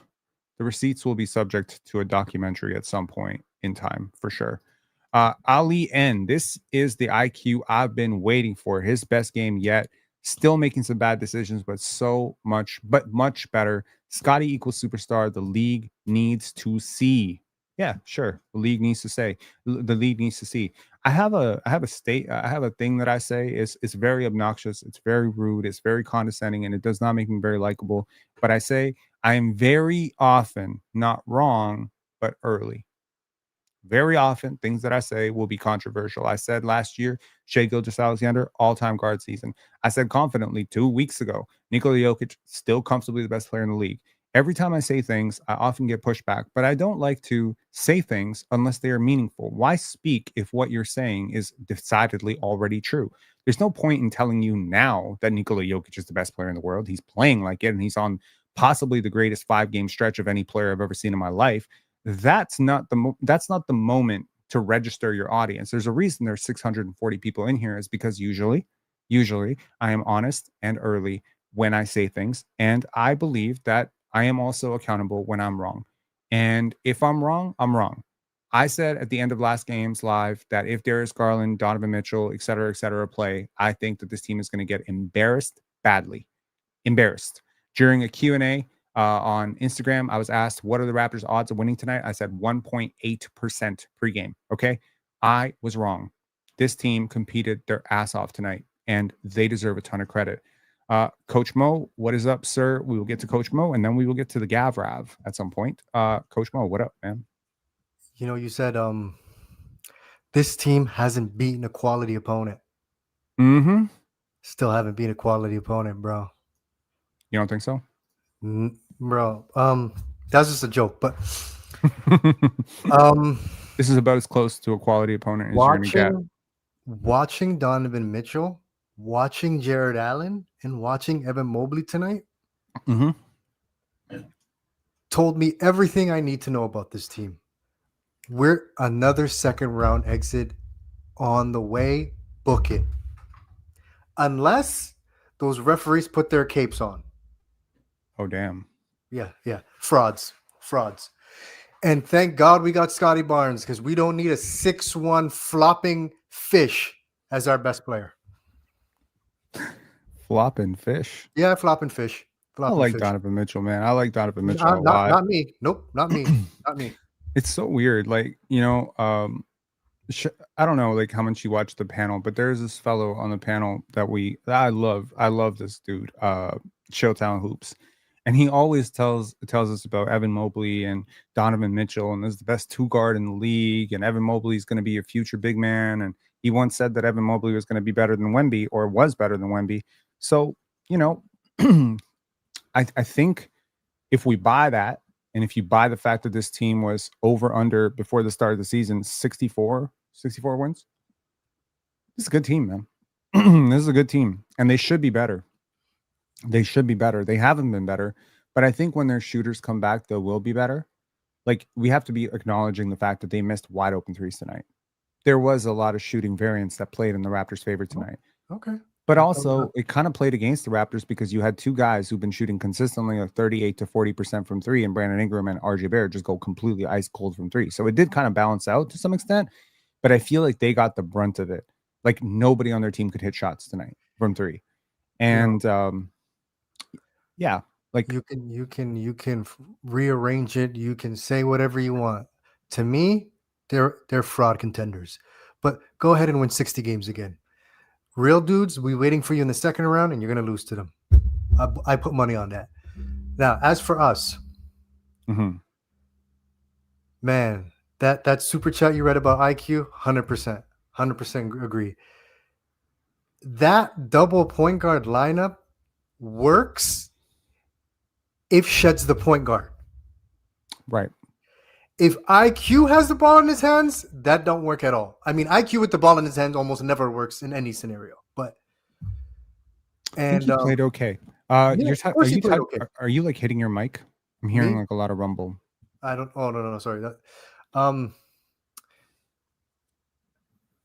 Emmanuel Quickley Man, as a scorer, as an off ball, he is terrific. And I don't want to sound like an IQ hater, but even when he scores, it's great, but it's not impressed. It's not Steph Curry. Oh, like when Emmanuel quickly scores, you never. This is what you don't take away from it. Oh, there was nothing the defense could have done there. When some of the Scottie baskets, you're like, yeah, there's nothing you can do. Emmanuel, when Ingram scores, you're like, yeah, I don't know what you do to that. Yeah. Ripped all over him, and he still scored it, right? Emmanuel quickly has to take advantage of people. There was a three where Jared Allen, he's just way too far back. Shoot the shot. If someone goes under the screen, shoot the shot. If one of your best players is getting double teamed, shoot the shot. If you're bringing the ball up the court and they don't meet you at the 3-point line, take the shot, right? Right. If there's miscommunication, take the shot. But at no point do I need you to, let me do something. Let me make something happen. I don't need you to do that. Nobody. I mean, bro, he shot 10 for 13 tonight. You know what I mean? He had 25 points. And I love it. And I love it. And those shots are going to be there so for him efficiently. all game. They will be there for him all the time. But those won't be there for him if he has the ball. Right. You understand what I'm saying? I kind of do, but also he can like legitimately get 15 threes off a game. Like that's possible for him. Yeah, I mean, he got 7 off tonight, and I think also like it's worth noting they do play him for it. Like he's the one guy in your starting lineup who's consistently getting that like attention from 3, right?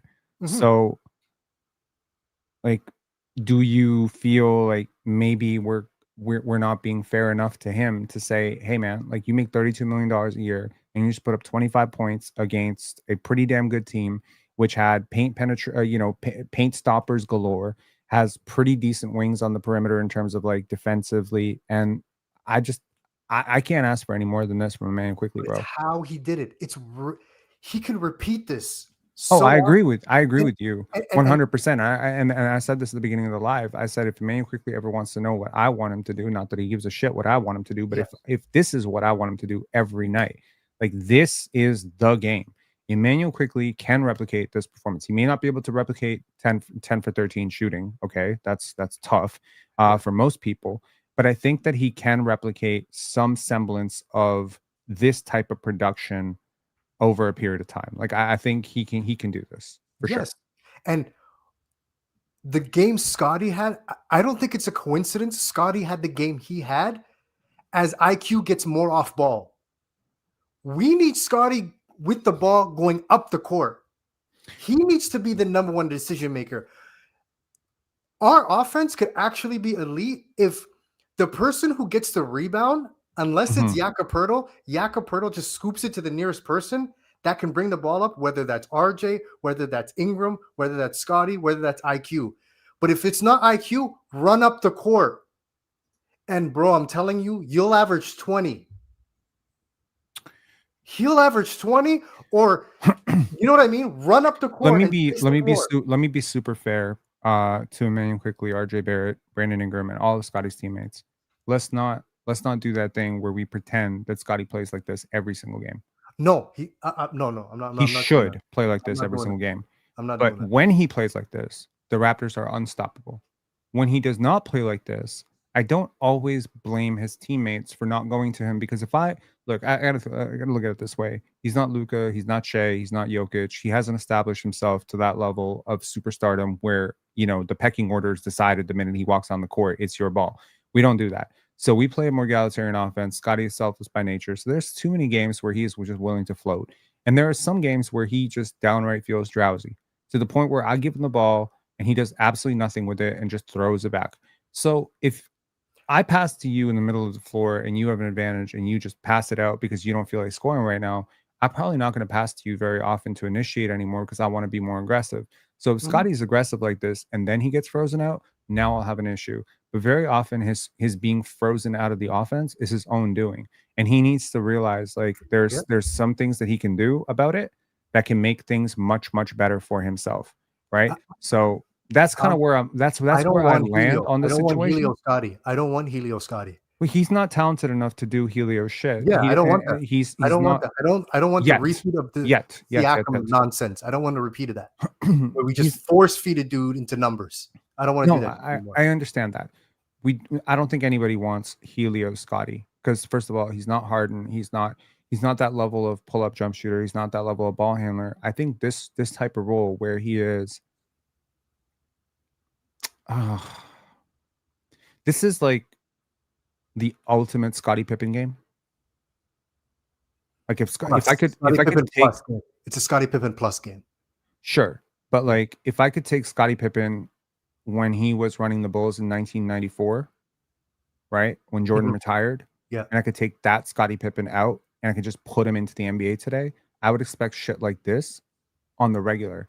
Now I want to remind people who may not be OG NBA fans, Scottie Pippen is one of the 50 greatest players of all time, and it's not close.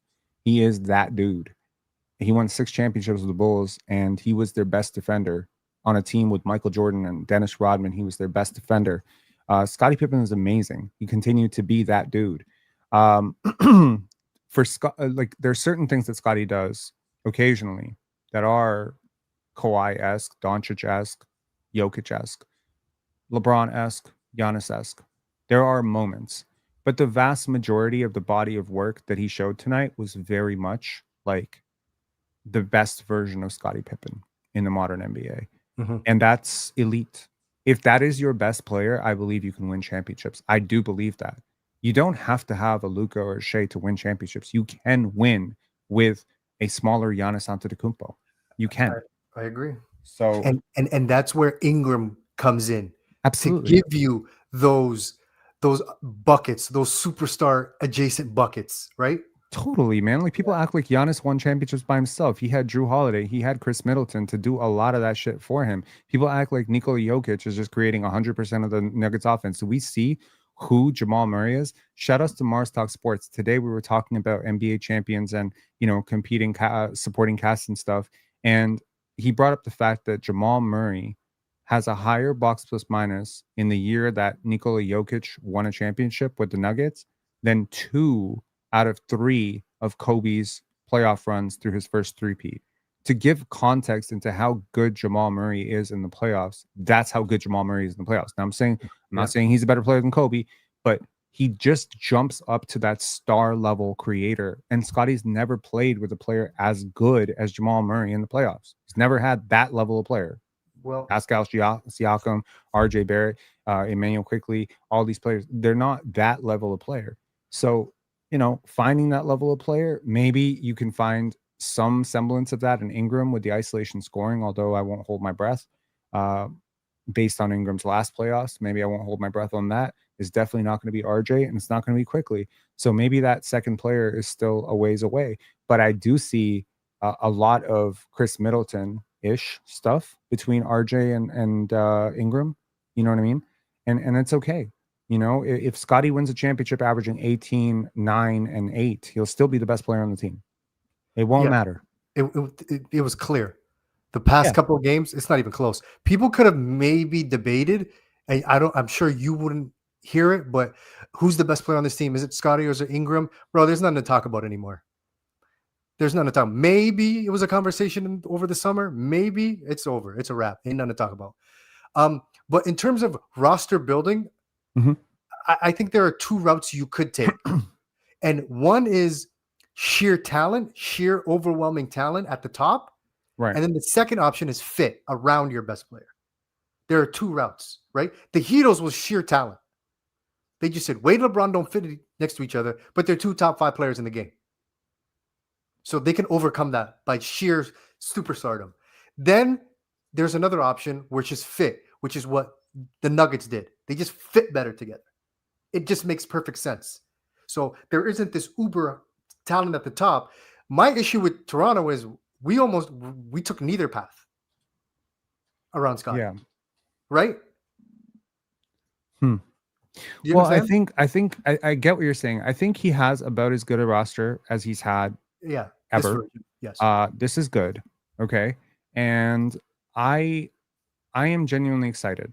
Like I'm excited for what Scott. I'm actually going to pull up Scottie's post game interview in a moment. But yeah, like I'm excited for what this team could potentially become. Like I'm thinking like, is this the type of game that makes you adjust your own expectations on the season? Is this the type of game that makes you like really excited for what you can be? Is this the type of, you know what I mean? Like sometimes these kind of games can be like momentum builders. And it's interesting that the Raptors built momentum off that initial game that they won in Cleveland. Because Lord knows this season was not off to a good start. Okay. And all of us who were prognosticating that the Raptors are going to be a 50-win team, blah, blah, blah, blah, blah, look like absolute idiots through that first week, you know, when they came out like 1-4. If what's Detroit's record? Whatever Detroit's record is, if they can be a 55-win team, why can't we be 50? Seriously. Absolutely. Why can't we? Well, I mean, I think Detroit was a 47-win team last year, but the East is completely depleted. And by the way, the Indiana Pacers are about to drop again. And they're getting blown out currently by the Phoenix Suns. Just to put it into perspective, since we went 1-4, what's been our record? Since we went 1-4, I mean, just do the math. We are now 7-5. Whew, come on. And you're right, man. The best player on a winning team, the best player on a 50-win team. All right. You can't change the formula on Scottie because now you're blatantly hating. You know what I mean? Absolutely. I agree with you. Anyways, any final thoughts? That third quarter lineup to end the game, to end the third quarter, I didn't like the no Scottie, no Ingram lineup, especially considering how RJ was playing. I thought that was crazy by Darko. I agree. That almost cost us the game, but I think they cut it to 90-85, and then boom, we got it right back. Yes, I agree. That was a very, very risky move by Darko, and quite frankly, honestly, you lose this game on that lineup, we're having some very serious conversations about your future in Toronto. I'm gonna be honest, like it's just like, okay, maybe that's extreme, maybe that's completely insane, but like okay, you're not gonna get fired for like one rotation, but I honestly, like, I have always blindly trusted Darko. Almost always. I give him the benefit of the doubt 90% out of the time, right? If he did that and cost this team the game, I would no longer give him that level of benefit of respect. I just couldn't give him that benefit of doubt anymore. I would just be like, no, and it ended up working out. So he lucked out. He lucked out. Well, he adjusted quickly, and he didn't keep. I think he kept Scottie on the court for almost the entire fourth quarter until the game was over. So he knew who his winning horse was tonight. Anyways, man, peace. Have a good one. Good to talk to you as always. Yeah. All right, peace. Okay, let's listen to Scottie Barnes. I am going to get some water because my throat is dying right now, and I'm going to put a screen over this. I'm gonna put a screen over this. Y'all can hear it. I don't want to get copyright flagged. We have a lot of views here, and frankly, I need the monetization, bro. So I'm just gonna put this one up here. It is a picture of Scottie Barnes. You'll have to imagine what Scottie Barnes looks like as he answers these questions. How many different ways you were able to affect the game, defensively, passing, rebounding? Say that first part again. How much satisfaction do you take when you play a game like that and you were able to affect the game in pretty much every aspect of it? I know what I'm capable of. So, you know, just got to bring that every single night. Be aggressive, attacking downhill, being aggressive on both ends. And I know I was just helping my teammates a lot. If someone gets beat, just trying to be help for them. So just doing those things on both ends.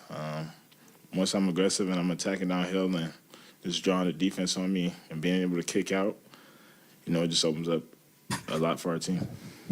You're always looking to push, but you got a lot of those rebounds in heavy traffic, and we're just sort of out like a dart. How much focus was on keeping those bigs off the glass and making them work? They still got some offensive rebounds that we still should have had, but that's our main key, our main priority.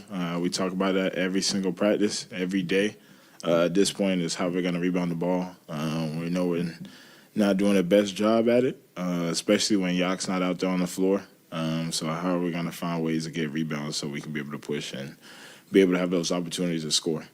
Have you found that Brandon's presence, especially like taking so much of like the half-court offense load, not that you're still not a big part of that, but it allows you to play that full-court game and put even more of your energy into playing that?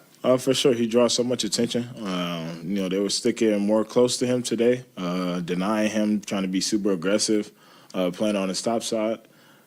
So, you just got to find ways to help him out, but he's also drawing the defender out of the play. So the lanes are more open. There's less help being able to make more kickouts. He's demanding attention. Darko was here a minute to talk about Jakob, saying he's a very calming influence on you guys. Do you feel that from him when you talk to him? Jak's a chill guy. He's just trying to do what it takes to help us win, and he's a big part of what we do, rebounding, being there at the rim, being our connector out there. Jak's super important for us. The draft's through your rookie year's a long time away, but do you still come to this building or play against some of these 2020, 2021 draft guys and kind of want to? I'm just trying to go out there and win the game. Evan Mobley, he's really good. Even though people always, they're going to love to try to do the comparisons no matter what. But he's super talented. Just won Depoy.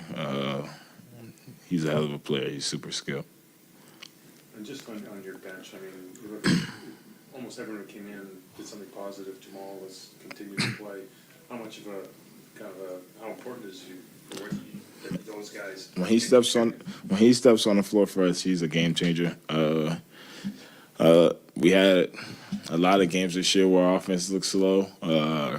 Comes in the game defensively, offensively, changes the entire game. It's like a little boost, like a little sense of ready to go when he steps out there on the floor. So he changes the game with his offense, defense, be able to get downhill, make those extra reads. Had a great drive where he dumped it off to me today. It was nice.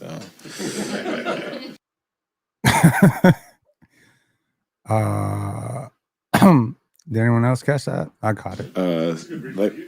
Good read by him, and I just was right there to be able to finish. Got the cut, but he's super important for our team. He's been a leader every single day. It's his second year in the league, and I feel like he's one of our main leaders. Love it. His talk, his voice, super important. It's interesting. You put up a game like this, and you spend the entire post game giving credit to all your teammates. Can I just say this? Mama, we used to dream about days like this. We used to dream about having a real leader who would elevate his teammates in a win, who wouldn't talk down on his teammates in a loss, would offer accountability, wouldn't get too high on his own supply. Yo, if you want to learn how to be a leader, this is a leader. I'm not even trying to glaze it. Some people are going to say I'm OD here. I'm not OD. I'm not OD. I'm not overdoing it at all. I have watched leaders, quote unquote, leaders of this team be so ridiculous so as to be so self-congratulatory and so cocky and so condescending after a win, and yet sullen and pointing fingers after a loss. I also remember one of my favorite leaders in Raptors history who won my respect big time, millions of times, and that was Kyle Lowry. Give me a W or give this video a like, actually, if you remember the following sequence. Do y'all remember that pass over Taco Fall? Y'all remember that pass in the bubble where Kyle Lowry sailed that pass perfectly into OG Anunoby's pocket, the corner shot, and the entire team erupted as OG Anunoby put that up, and everybody started running to him because they knew it was going in, and he sends it over and seals a playoff game for the Raptors, a game, a series that, quite frankly, Pascal Siakam was abysmal in, and we were lucky to even push it as far as we did. Do you know what Kyle Lowry said after that shot, after that pass, when he was given an opportunity to talk about his exceptional pass? That he just made this pass as a 6-foot guard, making a pass over 7'7" man with his arms stretched to pass in the little window to nail that pass perfectly. The pass was the play. The pass was 90% of the play. OG hitting it was a miracle, but the pass getting through was the play. Brad Stevens coached that properly. Kyle Lowry executed perfectly. And after the game, Kyle Lowry was asked about that pass, and he said, all praise to OG for hitting that shot. Forget about the pass. It's all on OG for hitting that shot. I know a real leader when I see one because I got to see one for almost a decade in Toronto. What Scottie Barnes just did right here, giving praise to Yak, giving praise to BI on a tough night, by the way, giving praise to his teammates, giving praise, I'm sure, he's going to give praise to Emmanuel Quickley. He shares all of Emmanuel Quickley's posts, even when Emmanuel Quickley is struggling. Your identity as a team is only going to go as far as the priorities of your leader. And if your leader is not thinking about money, stats, contract status, personal agendas, and is just thinking, he had a very easy little one-liner that he could have dropped, said, yes, I deserve that Rookie of the Year. Could have been petty, not petty. Sometimes in moments where you're up or very down, exceptionally down or very up, like after a really bad game or after a really good game, your real personality comes out. Your real thoughts come out. Sometimes people win a little bit and then they start talking shit. And then you start to get like, oh, I guess that person isn't really humble. They were just waiting for their moment to talk their shit. Scottie could have talked all the shit in the world he wanted about Evan Mobley. Instead, he brought up his DPOY. He brought up the fact that he was a really good player. And that is why I think that you should, if you're not already supporting Scottie Barnes as, a future league all-NBA perennial guy, this guy's good for basketball. He's good for team culture. He's a good leader, and he's growing day by day. Love it. Let's get to the GavRav, and then we'll get to Layne. The GavRav. What is up, man? Dude, what a game. What a statement of a game. Game 4. That performance from Scottie, almost just like hearing everybody talk about Cade, everybody talking about Wemby. He's like, I want to hear my name too now, So that was awesome to see. It truly was. What did you think about Jamal Shed, Emmanuel Quickley, Mamu Kalishvili? This was a really big team win. Jamal, awesome. Loved him on the court. I love how that unlocks off ball quick. I kind of agree with what Coach Mo was saying. Like, quick off ball is just like everything I want him to be, and like everything that's got it. Like now, like when I after seeing that, I'm like, oh, that's what Masai's talking about. With like, you two are the face of the league, or the team or whatever he said, right? The future is now. Yeah, this is what you're talking about. It wasn't like this on ball quick, holding the ball, point guard quick. It's this. Like, this is what that is. Right.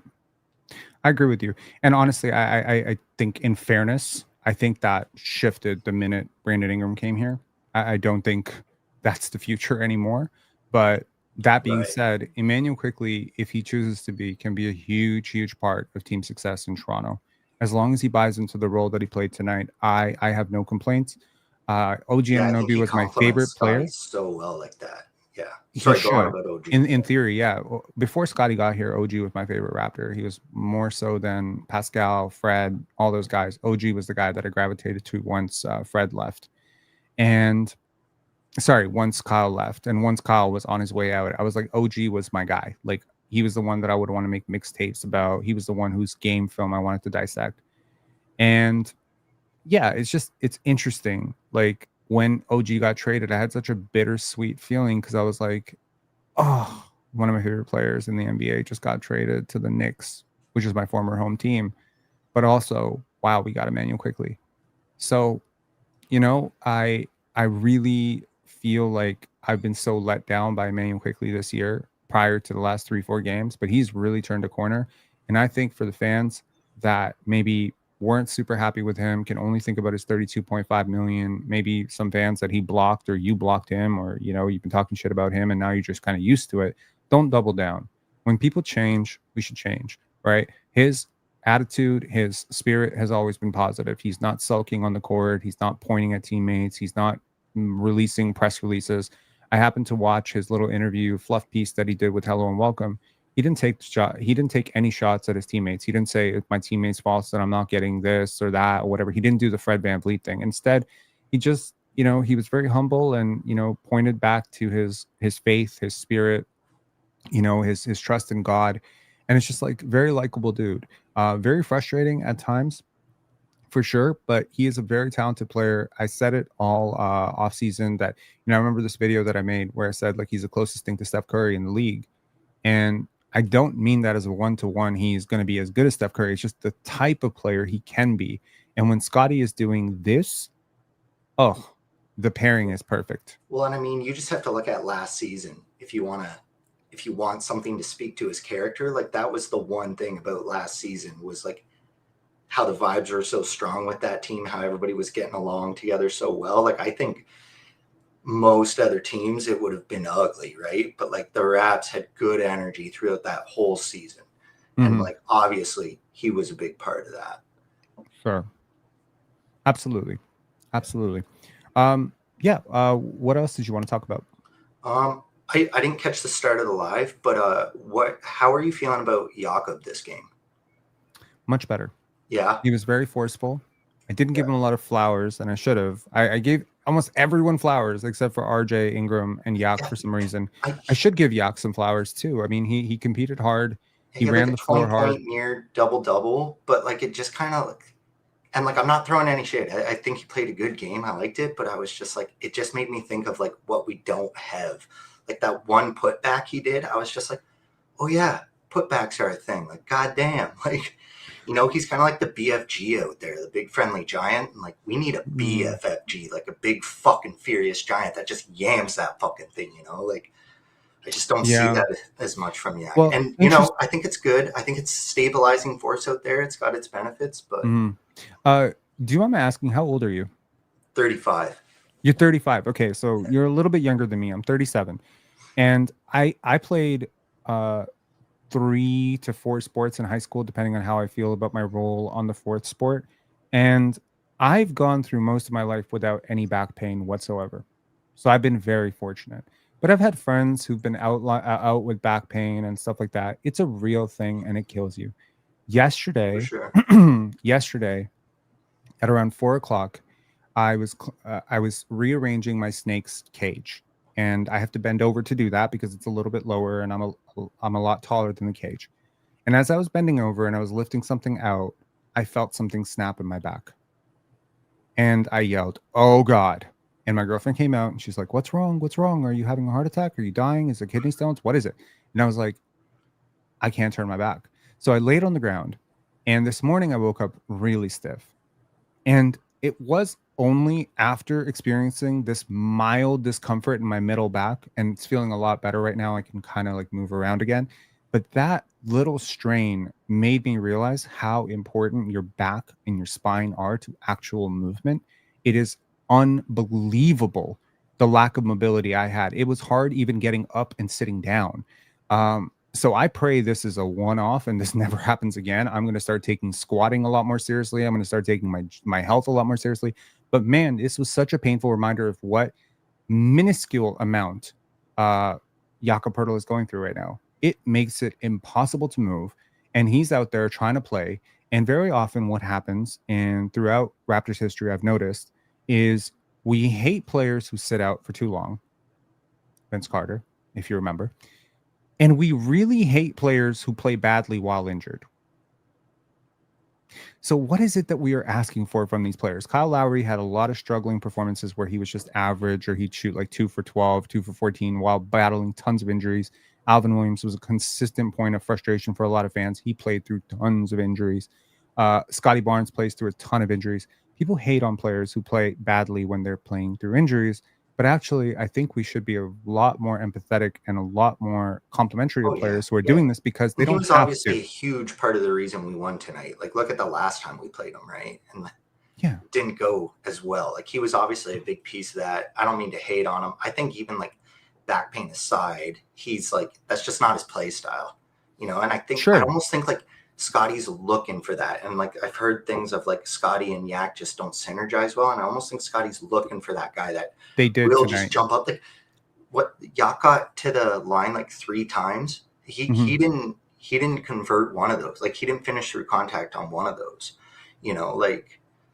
so I just think like a guy that will finish through that contact, that will like I said, get up there and yam that thing. I think like Scottie would vibe so well with that, but I'm not trying to throw any shade at Yak. It was just a weird feeling I had watching the game and being like, oh yeah, like we don't really got that here. Like, I hear you.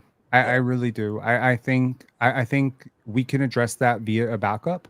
We can also address that through maybe if we move Scottie to the 2 in the event that somebody is traded and Ingram to the 3, you could potentially even address a rim running 4 who can be a little bit more nasty around the rim, but hopefully stretch the floor. Now, obviously, a nasty rim around the rim who stretches the floor does not grow on trees.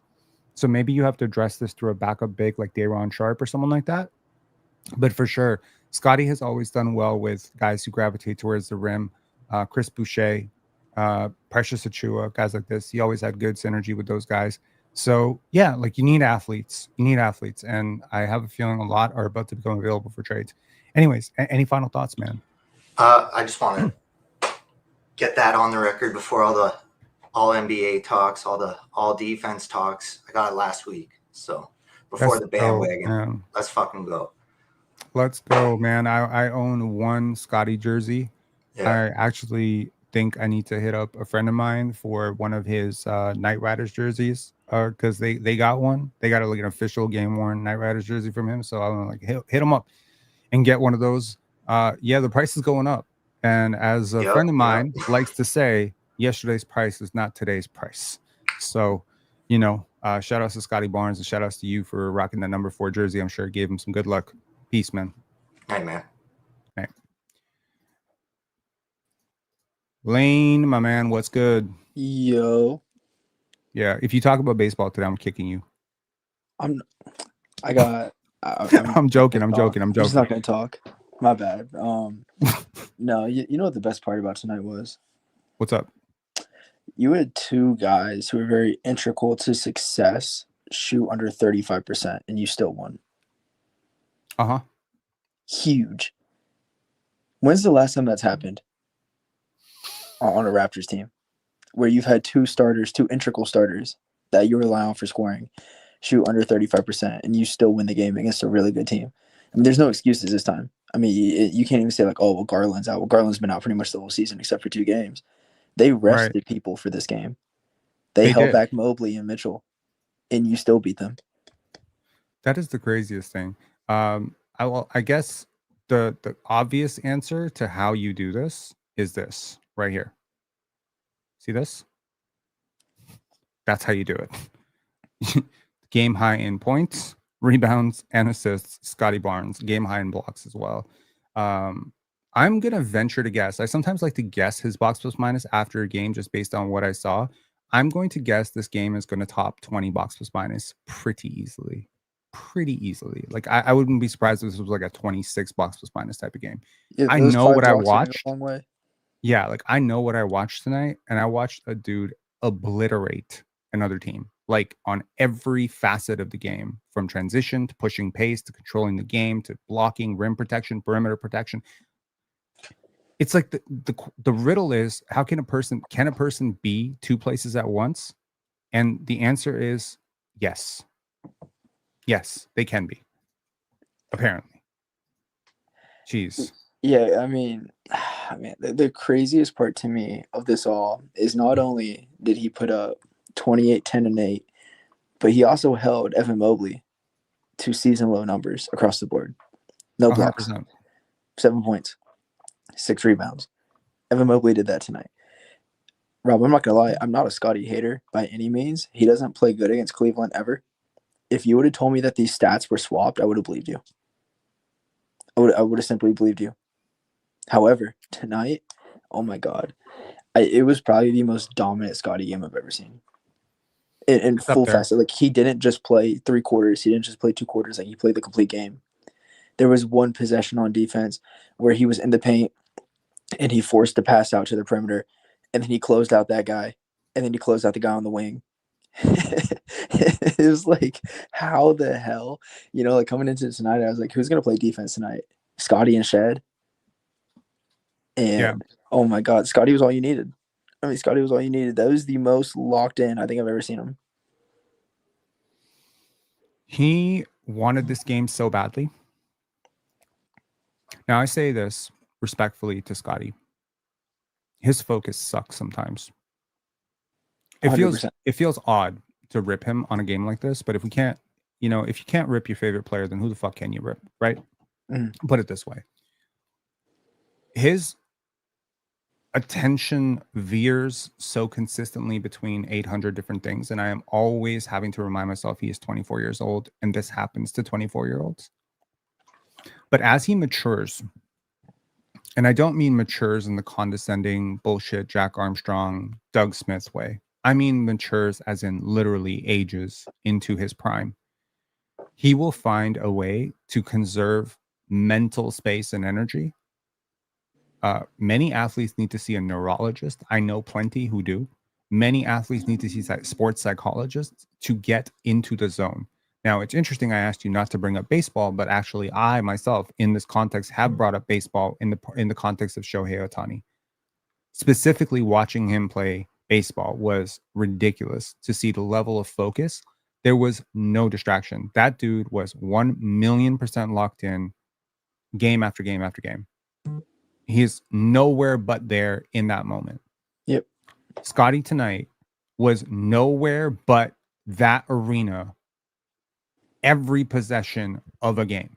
I have rarely ever seen any player in my life put together this complete a game. I've seen better games. Yes, I have. I watched Kobe's 81. I know what that looks like.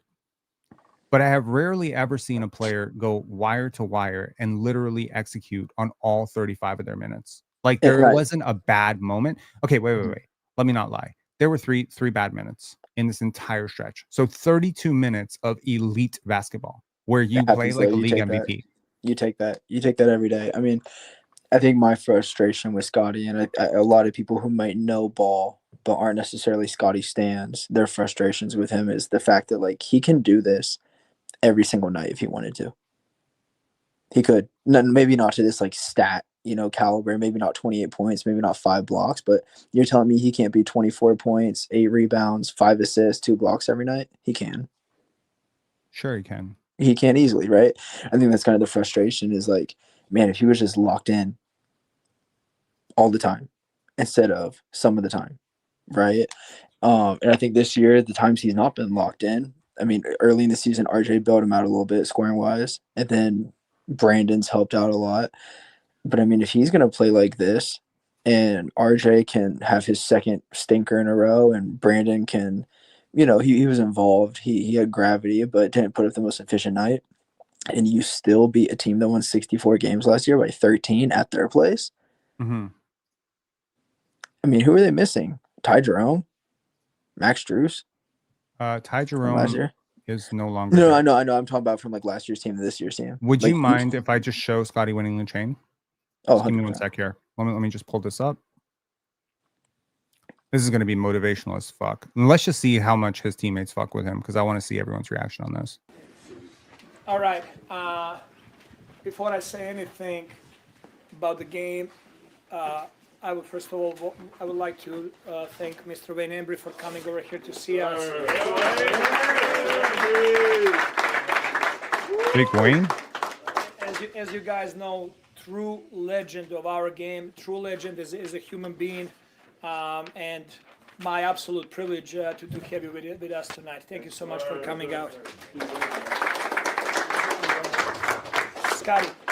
To the people who don't understand how good Wayne Embry is, Jesus, like you really need to understand. Look up this guy's Wikipedia page. Look at his record as an executive, and you will see that all of NBA history is basically this dude. Unbelievable get for the Raptors. Am I gonna cry? I'm gonna cry, aren't I? My favorite player getting celebrated. Scottie, awesome. 28 points, 8 assists, 10 rebounds, 5 block shots, affecting the game in every single possible way. But the chain goes to Scottie tonight. Here we go. Mr. Wayne's in the photo. What we got, Scottie? What I say is that's how you win games. We've been doing it a lot. Just being able to see during the game, make adjustments. We seen Donovan Mitchell attacking. We all said, let's go after his ass. Mm-hmm. We see people only go right. We make them go left. That's how you win games. Yes, sir. I can't help but think about the context of that sentence, it's really, really funny. Daryl very accurately catching that he forgot to mention the one steal. Could have just said 6 stocks, Darko. Maybe Darko not familiar with the word stocks. This was, 1, 2, 3, family. I do love how much he didn't make this game about himself. I don't know if you caught his post-game presser. Yeah, I watched it. He never made it about himself, and I love it. Even this is how we do it. He didn't make it about himself. I love it. I like how he didn't talk about this game. He's like, we got more to win. We got more to win. You shouldn't lose another game until potentially Philly. That's the next excusable loss. Everything between now and then, you got to handle business. These are games to where if you want to be a top 6 team in the East, and in my opinion, I think they're talented enough to be a top 4 team in the East, especially if Malmu is going to keep playing at the level he's playing at off the bench. Like, these are games you can't drop. Okay. I think your next excusable loss is actually Cleveland. I mean, if you're healthy and rested, which you will be against Philly, you should beat Philly. Hypothetically, I mean, not to be an asshole, but you should be rested after that Brooklyn game too. If your starters are playing more than 30 minutes in that Brooklyn game, we have issues. I agree. And this level of professionalism, the selflessness, the defense, I've always said your best player dictates identity on and off the court, your locker room, everything runs back to your best player. When people say Shea is just, he's a beneficiary of circumstance that he's on this great defensive team, I was like, how can you remove the star player from the context in which he finds himself? He is, of course, a huge reason why they're a great defensive team. He cares about defense. That's why they're a great defensive team. So Scottie is just basically showing the way. This is Raptors basketball. I watched Kyle Lowry do this for years. That's just, it just, the difference here is Scottie has actual superstar upside here. Same spirit as Lowry, same idea, game, mentality towards his teammates, but he's not 6 feet tall. He also doesn't take himself as serious as Kyle did when he first got to Toronto, and I think that's a characteristic I really like about Scottie, where he can joke about himself. Kyle came in with a chip on his shoulder because he had always been put down, and it took him up until, even through when DeMar got traded, he still had that chip on his shoulder. Like, he really didn't lose that chip until after they won the championship. Because Scottie's loose. Scotty's going to be loose. That's the kind of guy you need.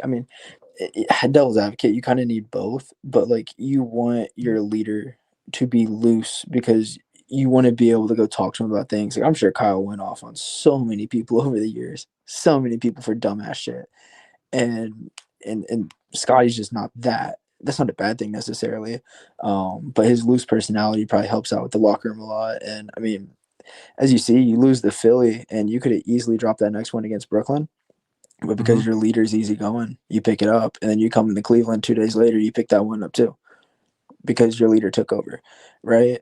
I think these next 5 to 6 games are going to be a test. If you can go 5-1 in these next 6, oh my God, watch out. Watch out indeed. Watch out indeed. Give me, and then find a way to give me Gafford before December, please. And then we're fine. Did you see my trade show? I did not. I fell asleep watching it last night. I'm sorry. That's okay. I'm boring sometimes. I suggested Daniel Gafford and Kyrie Irving and Klay Thompson. Holy shit! What are we giving up? And Najee Marshall. Oh my God, we're giving up the house. Can I predict? Can I predict what you wanted to trade? Sure. For salary, it's got to be both IQ and RJ. Yep.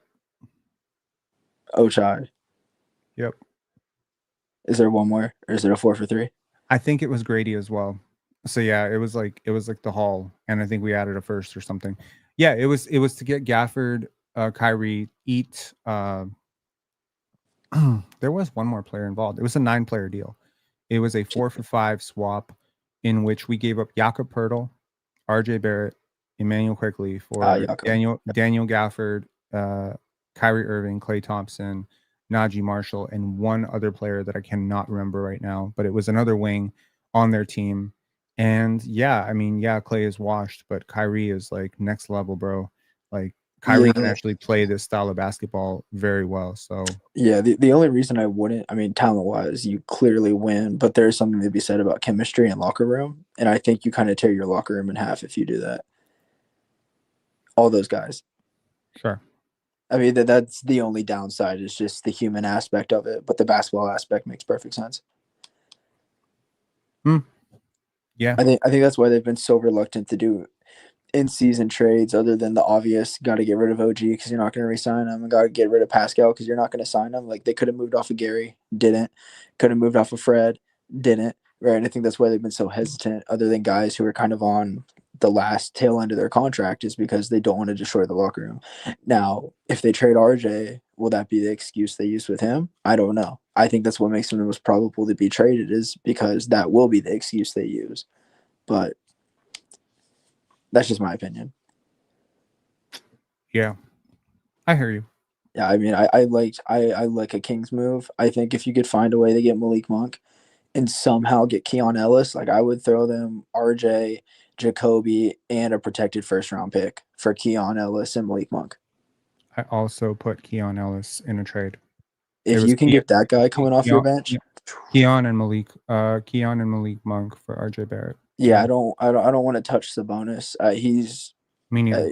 He's a better Jakob Poeltl. Let's say it how it is. We kind of already have that. Very different type of player, though. Like, if we're being honest about it, very, very different type of player. He does a lot of the same things though for you. Like, if you're gonna go get a big, go get a Gafford type of big. You know what I mean? Sure. I don't want the redundant center, non-rim protecting, good passer. Sabonis is a lot better of an athlete, but we don't need that again. Yeah, I think, like, watching Sabonis get destroyed night after night after night, as I have for years now defensively, I have no interest in putting a Domantas Sabonis.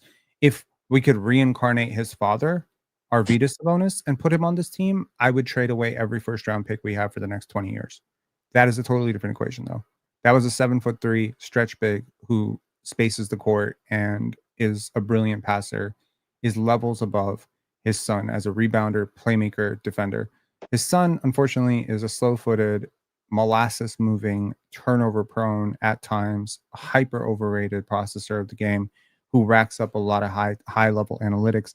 Is he a solid player? Yes. Is he overpaid also? Very much yes. Is he almost impossible to build around on a team with Scottie Barnes? 100% yes. I would prefer Lauri Markkanen 10 times out of 10.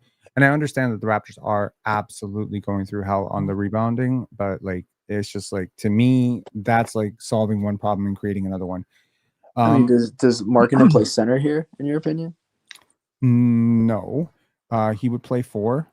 You would ultimately find a 5 that can protect the rim better than Jakob Poeltl, because he currently plays, like, let's just be honest, he plays with Walker Kessler. I'm not saying Jakob Poeltl is Walker Kessler, but, like, my God, like, it's very similar, body size, rebounder, whatever. So yeah, ideally you swap it out for a much more rim protecting oriented center, and BI at the 3, Scottie at the 2, and then you find, I don't know, Kyrie Irving at the 1. If we get Kyrie and Lauri Markkanen on this team, I will pretty much, like, How do you make that happen? Oh my God, that sounds great, but how the hell? I mean, you can look at the fact that both players are actually going to be available for starters, so it's not like I'm saying go trade for Shea and Wemby. I agree. I mean, like, who do you have left on this team after you trade for those guys? I mean, are we going to combine with the 905 for the rest of the year? What do you mean? I mean, I guess it's a 3-teamer to make everything work. You're obviously losing Grady and Jacoby. You're also losing IQ and RJ because of contracts. Those are the matching contracts pretty much going out. You're probably losing Jakob Poeltl. Right. I mean, that's 5 guys right there that play almost every game for you. And then you're getting 2 in return. It's also really difficult to make big trades like this. The reason I wanted to go for the Dallas Mavericks offer, and I think you'll like my sentiment in this, is that team was pre-constructed for Luka Doncic. 100%. So instead of trying to, build on the fly, you already have a whole bunch of players that already fit a Scottie archetype. Now, I'm not saying you can get Derek Lively. You definitely can't. And I'm not saying you can really feasibly get Anthony Davis because that wasn't built. Although in the theory, Anthony Davis plus Luka Doncic is fucking basketball synergy is perfect. I'm gonna say something really crazy. I'm just thinking it contract wise. Let's hear it, man. Give me all the crazy you got. What's crazy? I'm not saying I agree with this, so do not agree me with this. It's just, could you see a world in which if they were going to do the Kyrie and Markkanen deal in a 3-teamer, that instead of IQ going out, one of the players to be going out would be Brandon Ingram? I severely disagree with that, but I think someone that's going to have to be what it takes. And you might get a little bit more in return there. But I don't know if IQ for either or. I don't know if RJ and IQ get you both. I don't see why Utah trades for Brandon Ingram. First of all, I don't want to trade Brandon Ingram. Neither I'm do I. kind of on the record. Like let's do this. I don't think either one of us want to trade Scottie Barnes, correct? Unless you're trading him for Jokic, Shea, sure. No. Okay, cool. Is there another untouchable in this team for you? No, that's why I mentioned that. Okay. Is there anyone that you would prefer to keep out of trades? Is there let's try to find 5 players that let's try to keep them out of trades if we can. Oh, I don't know if I could find 5. Shad, Colin Murray-Boyles, Brandon Ingram. That's kind of where it stops for me. That's where it stops. Yeah. To be completely honest, I think everyone else for the right price is extendable. You mean expendable? Expendable. My fault. My apologies. Terrible grammar. You did say extendable. Yeah. Expendable. Yes. Yes. Okay. I mean, I can see a world where Colin could be traded. I could see it. Depends what's on the other side of that trade. Really, that's kind of what it comes to. I would really go against trading him. When's the last time you had a rookie that was that cerebral day one? Like OG wasn't even that cerebral day one, and we put him on LeBron in a playoff series. You know, like what's Murray Boyles going to be in 4 years? I mean, we might be shocked. I agree with you. I agree 100%. Like I said, I would very, very veer against trading Shed. I think he provides you something you don't have right now, which is a guy that wants to see, other than Scottie, which is a guy that wants to see everyone else eat all the time. I mean, everyone else has some sort of, I'm going to get my own in their game. I'm not calling them selfish, but they do. Colin Murray-Boyles for the reason I just stated. Yeah, and then BI. I mean, you haven't had a talent like that. Not saying he is Kawhi, but you haven't got a talent like that in free agency or trade since Kawhi. So that's a big talent to go get.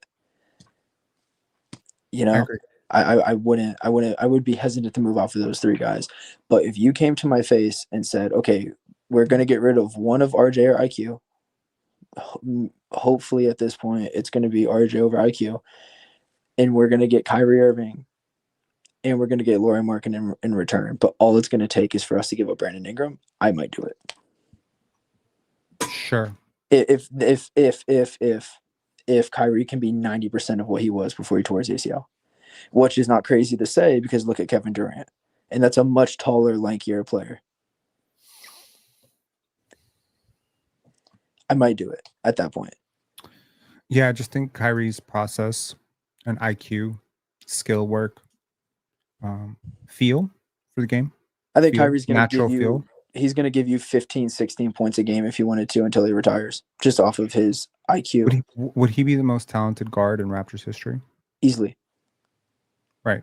So again, people who maybe don't understand the greatness of Kyrie Irving, honestly, you need to watch him. You need to stop watching TikTok clips about him being overrated, and you just need to understand what this guy can do for you in the playoffs. Now, obviously, wild card, total wild card. Him, Ja Morant, totally different reasons.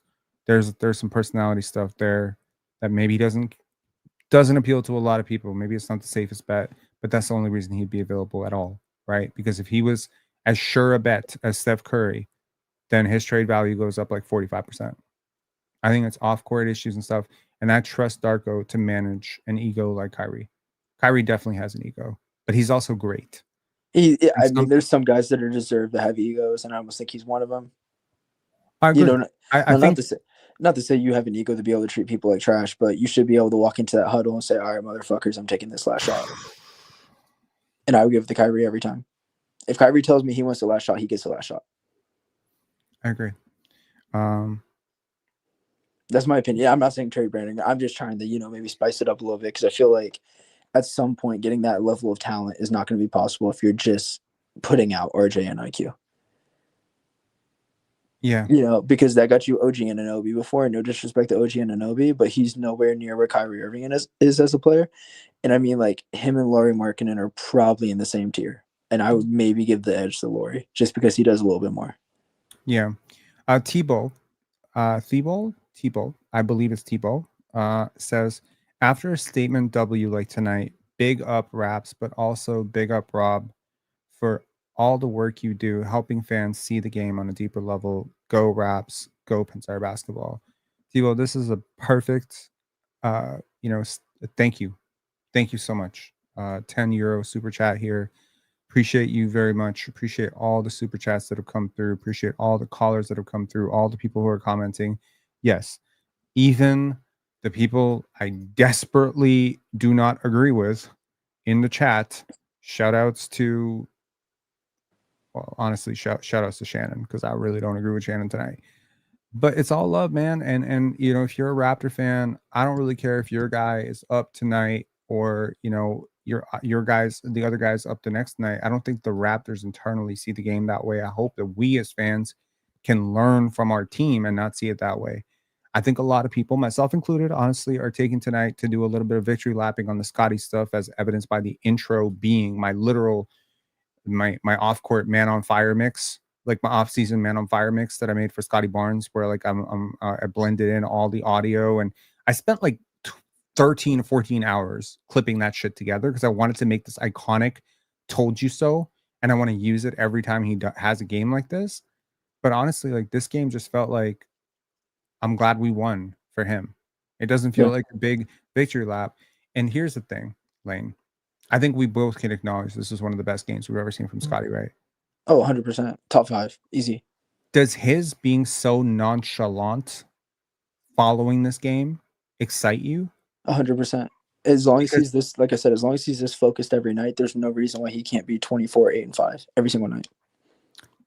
As long as he's this focused. Exactly. And I think to all the Toronto media people, to all the Toronto Raptor fans, I will do one last victory lap on your dumbasses. And this is for all the shit and slander that he took last year for the development reps. This is why you develop. This is why you do those things. This is why you play him at point guard. This is why you take those awkward turnovers. This is why you do the pull-up jump shots. This is why you do all of it. Because now you can pull it all together. And I always said, like, wait till this guy gets to the playoffs again. I know what he did in the first time he got to the playoffs. I know what this guy's capable of. When he gets to the playoffs and he is anything but the best playoff riser in Raptors history, I will be so shocked. Because this dude, the way he sees the game, the physicality, the tools defensively, he is built to dominate playoff basketball. And I think that's what Masai saw when he drafted him 4th overall. I think that's what Bobby and Masai saw when they handed him the franchise tag. I think that's what they saw when they traded Pascal, let Fred go. Anyone who hasn't fit him, they just say, please move on. Yeah. Right? Yeah. Yeah. And if you don't mind, I'd like to say something too, because I know there's a lot of people in here, and I see it all over Raptors Twitter. And not that I'm a prominent part of Raptors Twitter, but sure. We gotta stop pinning players against each other. We have to. If we are going to be a winning team, we can't do that shit. When RJ has a stinker, when Brandon Ingram has an inefficient night, even when Scottie might have an inefficient night, like he did against Brooklyn, we cannot do that shit. We just flat out can't do it. What good team in the NBA? You ever see the Oklahoma City Thunder lose a game and they get on and they're criticizing Chet or they're criticizing J-Dub? No, they don't. They don't do that shit. Good teams don't do that shit. We can't do that shit. If we're going to hold ourselves to the standard of being a good team, we can't criticize our guys. Now, constructive criticism is different, but we can't come on here talking about some RJ's a bum, Scottie's a bum, Brandon Ingram floats in and out of games. He's a bum. Get him out here. Like, we cannot do that shit. Like, one, it lowers the trade value of everybody if you're going to go trade them eventually, RJ. And then two, It just makes you look fucking ignorant. Like, it just makes you look stupid. If you're a winning team and you're doing that, you look stupid as hell. You do. I've never seen the Miami Heat do that shit. No wonder why they win year in and year out, and they have a hell of a culture.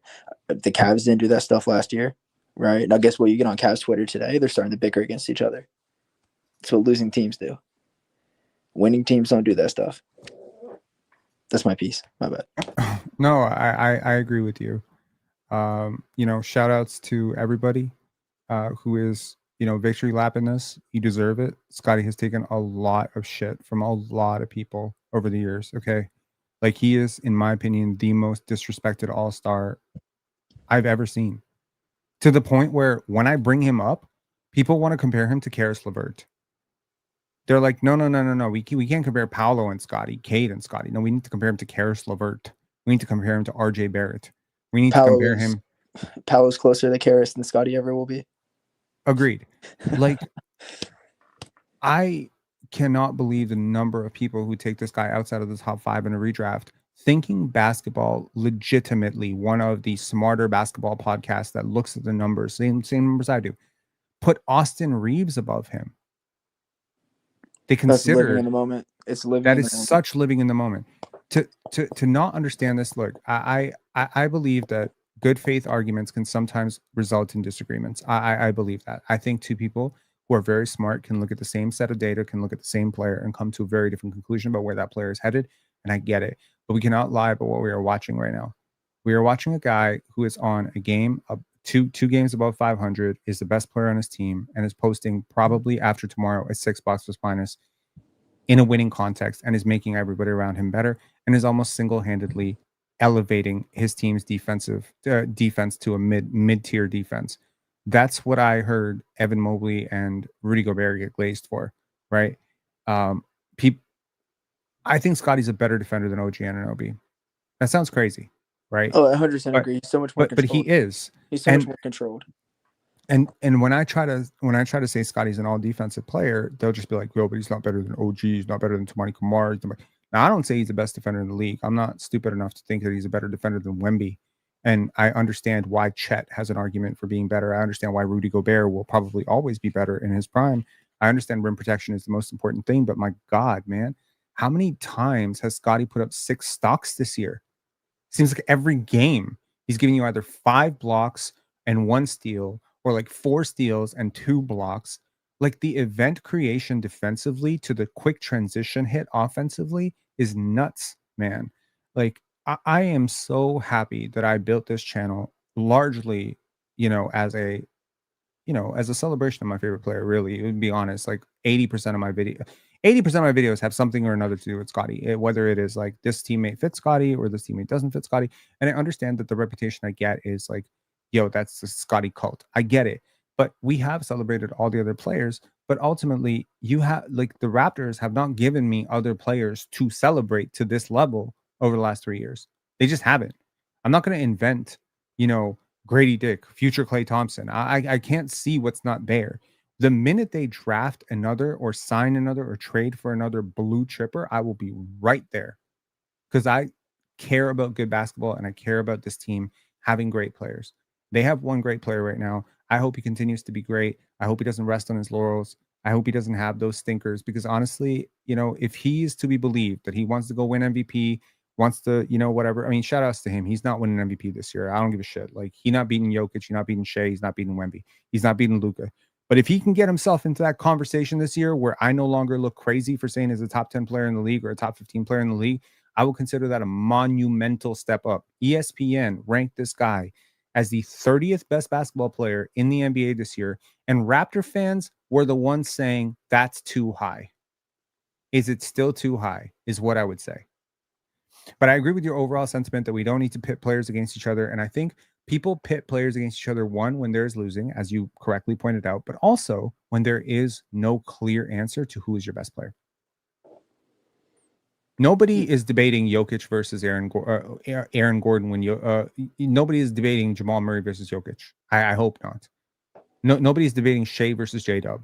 I mean, I hope not. I mean, some people do because they're insane. But like what I told Swiper yesterday is there are flat earth communities on Reddit, bro. It doesn't matter. There's always going to be crazy people, right?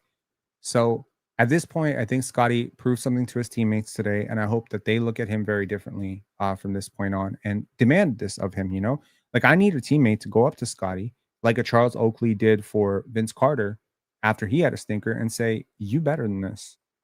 This is unbecoming of a Max player. You need to put more effort into this game." You know who's most likely to do that? It's not who you think it's going to be. Who? Just give me a guess. Just give me one guess.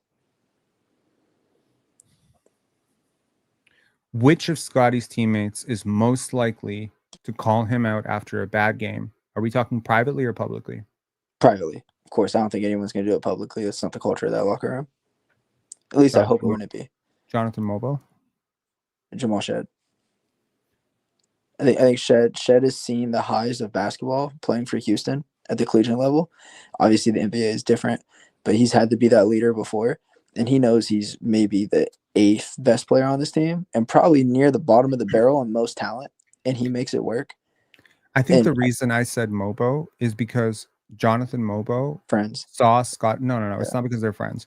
It's because the understanding of how basically people's interpretation of Scottie always comes down to when were you introduced the idea of Scottie Barnes. If you were introduced the idea of Scottie Barnes when he was 14, 15 years old, you have a very different expectation of the type of player you're about to watch than if you were introduced to him at Florida State. Very different. Anchoring biases are real. Jonathan Mobo has watched this guy grow up from day one. If there's anybody on this team who understands what Scottie does, it is the player who kind of plays like him, values all the same shit. Are you watching the 905? They are playing better basketball than the Toronto Raptors right now. I'm not even kidding. The 905 are playing the best brand of basketball in the G League right now. They're off to a 3-0 start. I don't know. That boy Chucky. That boy Chucky. Chucky and Jonathan Mobo are lit, bro. And Jonathan Mobo is throwing full court passes. He's been incredible. He's been a revelation. I need him to stay down there and get that development like Pascal did. I mean, I'm so serious. He can be Pascal light. He could be, if he is a Walmart Pascal Siakam, you are in a great spot. Great spot. Absolutely. And I just think like Jonathan Mobo, you know, he's a very direct dude. Like he's like, from what I can gather about him, from the little I know of him, he's a very direct, keep it real type of dude. And, you know, I don't think he's type of, like, you got to also understand, like, Scottie does not put like glazers in his own life. Like there are certain people that really want to surround themselves with people who don't hold them accountable.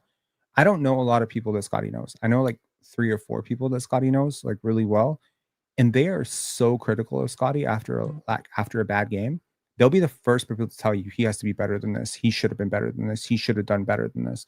I feel the same way about like a lot of players where I know, like, to put it in perspective, let's just say there's an all-star in the league, an all-star point guard in the league. I talk to his dad like close to every single week. We will talk about his bad games and he'd just be like ripping him. He'll be like ripping him to new one. I'm gonna fucking like throw a TV. He's like, he knows better than this, blah, blah, blah, blah. And he's so hard on his son, not because he hates his son or because he's ungrateful for the fact that his son is an all-star point guard, but rather because that's the type of reality that his son and he are able to keep as a relationship. His son is not trying to shield himself from criticism because he's an all-star. He's like, no, tell me the truth. Great players seek the truth. They don't seek yes men, they seek the truth. If I'm Scottie Barnes and my friend is just trying to stay on my good side and is lying to me, I don't want to be friends with that person. I want to be friends with the person. So when he says Jonathan Mobo is one of his best friends, that to me tells me everything I need to know about Jonathan Mobo being a keep it real type of dude, right? So I hope he develops into somebody that can stay around long term. I like the guy. I think he has a 1.5-year window to get that done. I don't know how you feel about that, but I think he does. I think he will. If you ask me, if you said, you know, gun to your head, is Mobo a long-term piece on this roster? I say yes, right? I just think he has a 1.5 years. I hope so too. Because if not, if you end up, you know, this guy falls out to overseas or whatever, you're going to have a lot of people coming at you for that Philip Kowski pick. A lot of people. I think I understand the sentiment, and if nothing else, maybe you should have some people coming at you for the AJ Mitchell pick because AJ Mitchell was right there too, by the way. Should have. Yep, he's 100%. So he should have traded up for Coburner. I mean, shit. Okay, there's a lot of what ifism there. I will say this: I think Jonathan Mobo is one of the most fluid athletes in the NBA. I think he's an incredible playmaker. Top 15 He is athlete, period. You Top say 15 top athlete. 15? Top 15 athlete, period. You got to think about how many great athletes there are in the NBA. I'd say top 25, top 30, but I'm comfortable saying he's the best athlete on this team, and it's not that close. Agree. His body will fill out. I think people think he's a lot stronger than he actually is. He's nowhere near as strong as Scottie Barnes right now. Like, he will get stronger. He will fill out. He is putting in the work. I trust that his jump shot will eventually round out to average.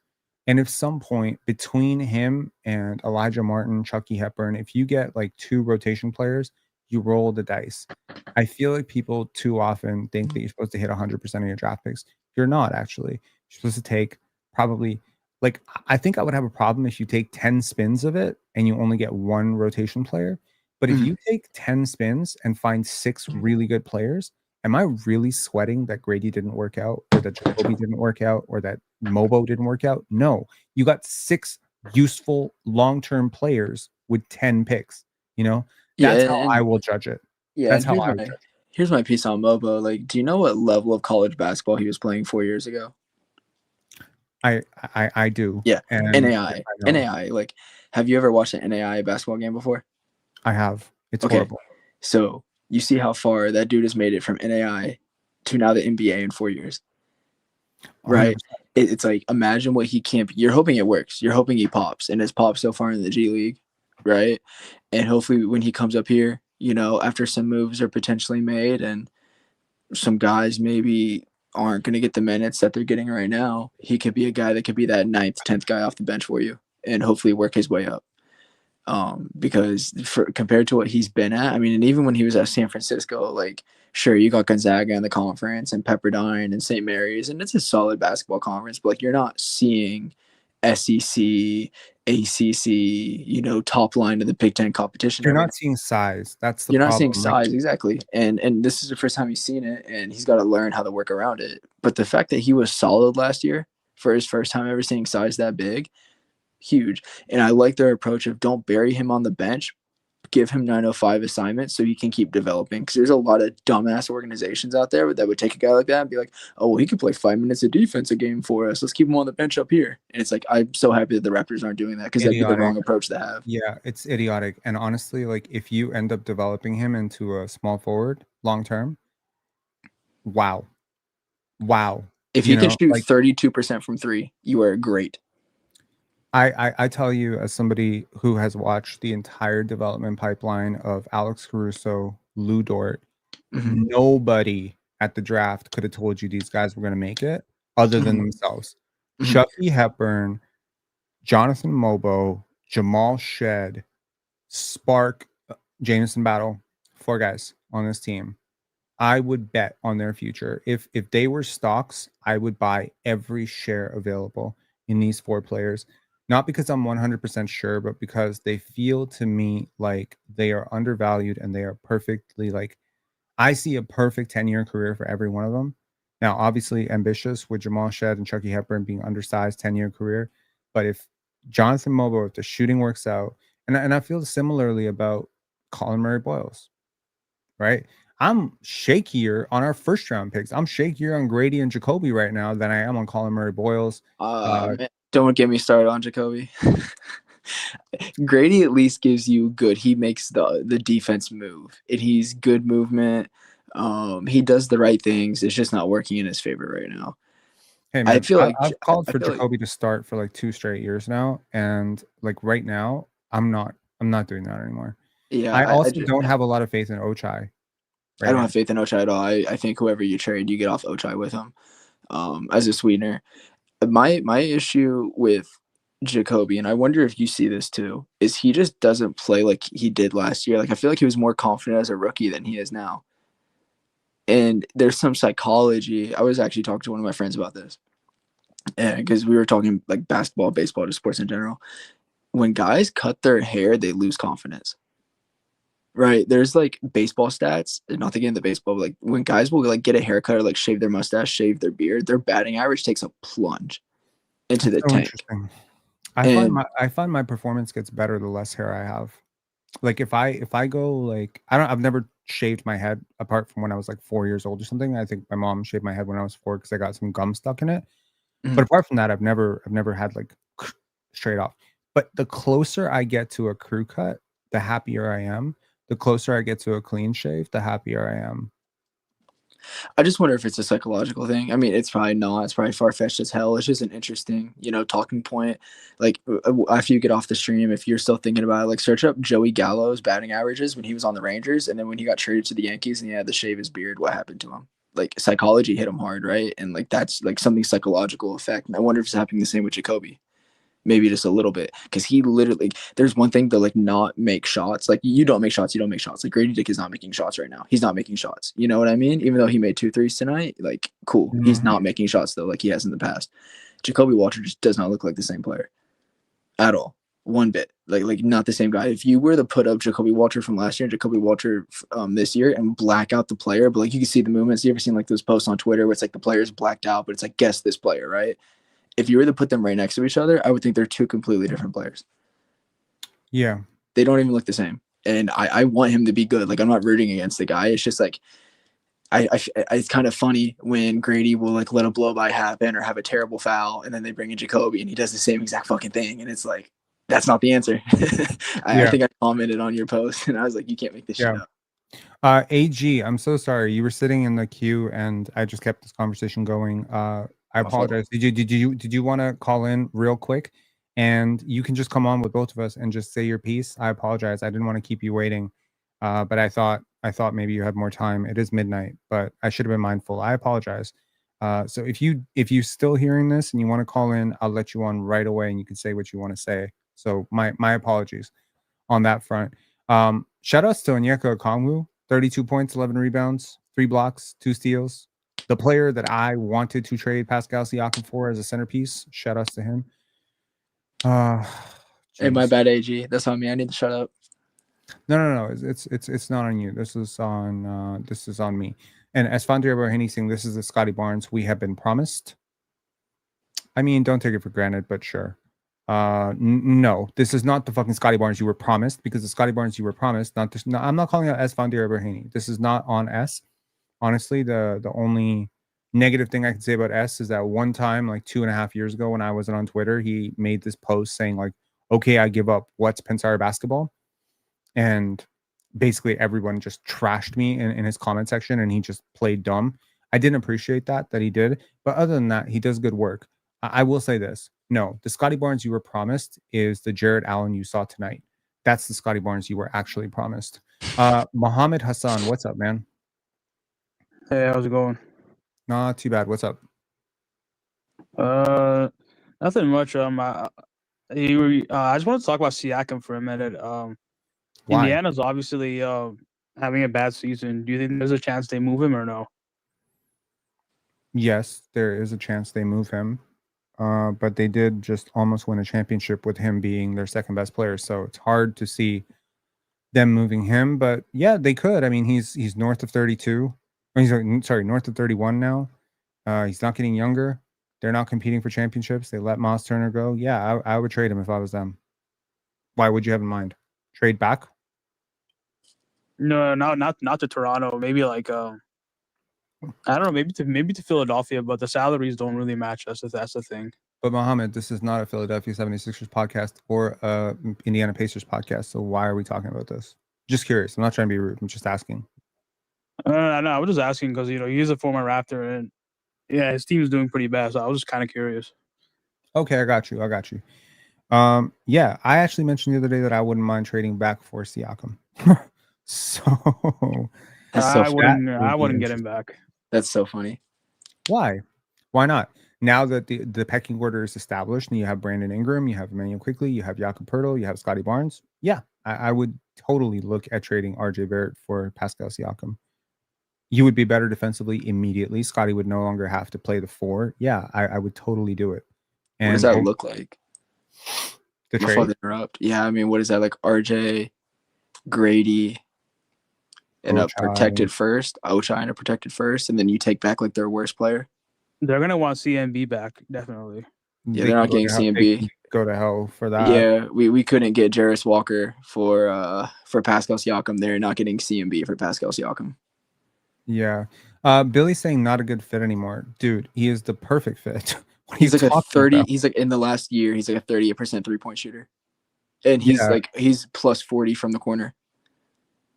Yeah, like he's a wonderful fit. He's The being asked to problem do with less. Yeah, the problem with Siakam initially was that, if I'm being honest, he didn't seem to want to buy into a role of being a complementary player on a Scottie Barnes-led team. That's just it. Their issue is not that they could not play together. Scottie and Siakam did not have bad synergy. OG and Scottie did not have bad synergy. Fred and Scottie didn't necessarily have bad synergy. It was just bad timeline approach, right? So now, if you could trade a piece of what you got in the OG OG deal. trade, You turn OG into OG and Pascal. Siakam into Siakam and IQ Ingram? and Ingram. Yeah. Oh my God, that would be rich. Now, unfortunately, Pascal does make like $45 million. I'm pretty sure. Does he make 45 or 40? I feel Yeah, like 45. So if he makes 45, RJ makes 27, you would have to like, okay, how's this? Give him Jakob and give back J Huff. Yeah. That's exactly what I was thinking. You get your rim protector, you get spacing. That's a perfect trade. I would literally add Grady in a heartbeat to that trade to make it work. And then I'd see what else you can do with what else you have to go get Gafford the hell up out of Dallas. And boom. And you're ready to win a championship.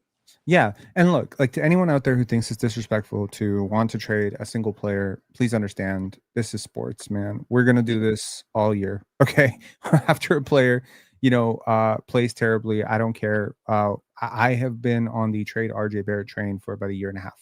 This is not moving me one direction or another.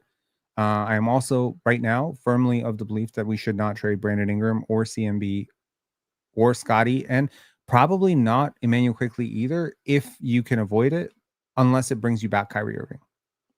So, yeah, but like, there shouldn't be this untouchable nature. Like the other day, like last night, Steve Kerr benched Jonathan Kuminga, which is so stupid.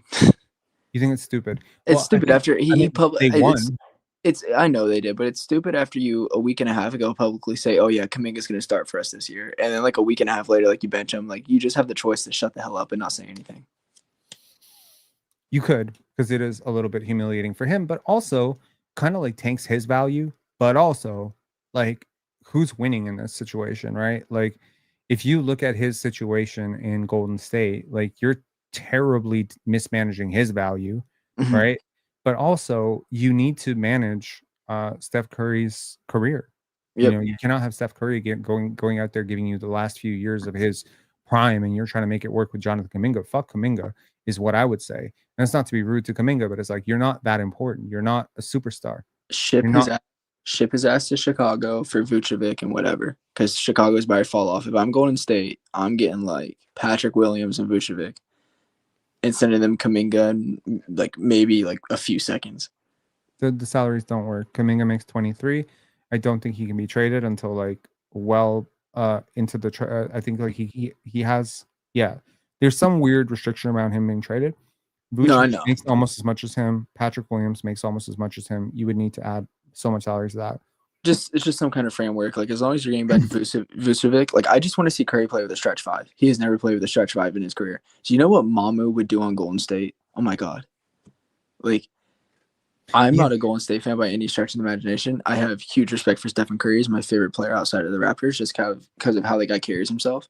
But like, I mean, oh my God, to give that guy a stretch five. Yeah, I think right now the Raptors have to look at their next season and the season after that with all the salaries they have on toe. Now, congratulations to them for getting Jakob Poeltl on that extension. At least the final year of that extension is only $5 million guaranteed. I had a heart attack when I first saw that extension, not knowing that it wasn't fully guaranteed. So that's good. How many years is that? Is it the third year's non-guaranteed? I'm sorry. Or is it the fourth? The final year is not guaranteed. It's only $5 million guaranteed. He signed what, a 4-year?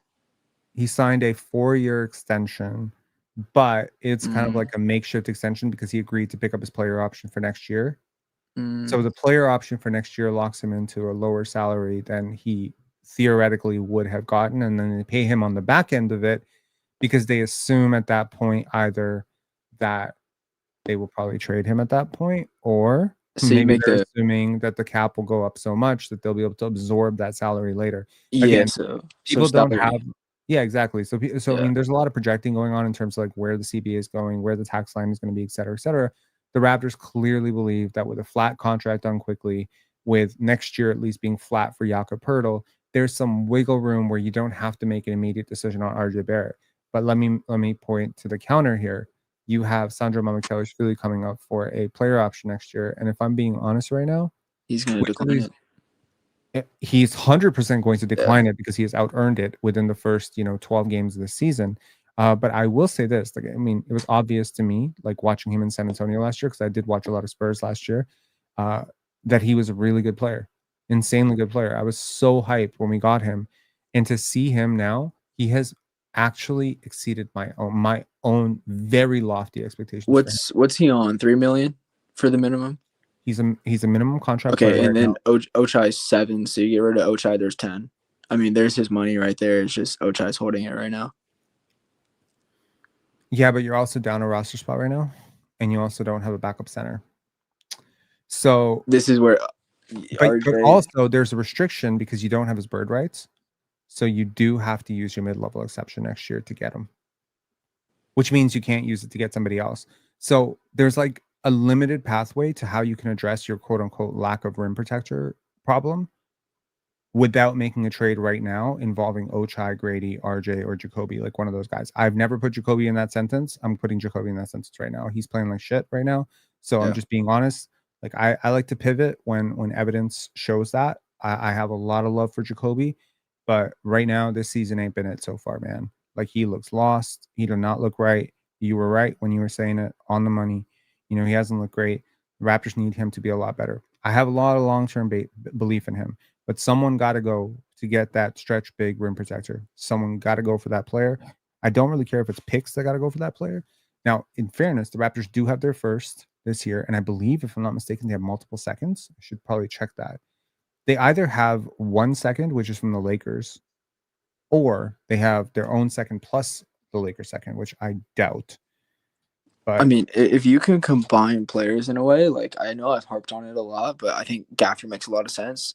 It's very practical, and it makes a lot of sense. Like practical as in you can go get him, right? And it makes a lot of sense from this roster standpoint. Like if you have GavRav and Mamu, you don't need that stretch big. They could do the same thing. They can kind of be combined together, right? And then at that point, I mean, you would still have Yak. You would just not have RJ. However, you probably put CMB up in that starting lineup and move Scottie to the 2.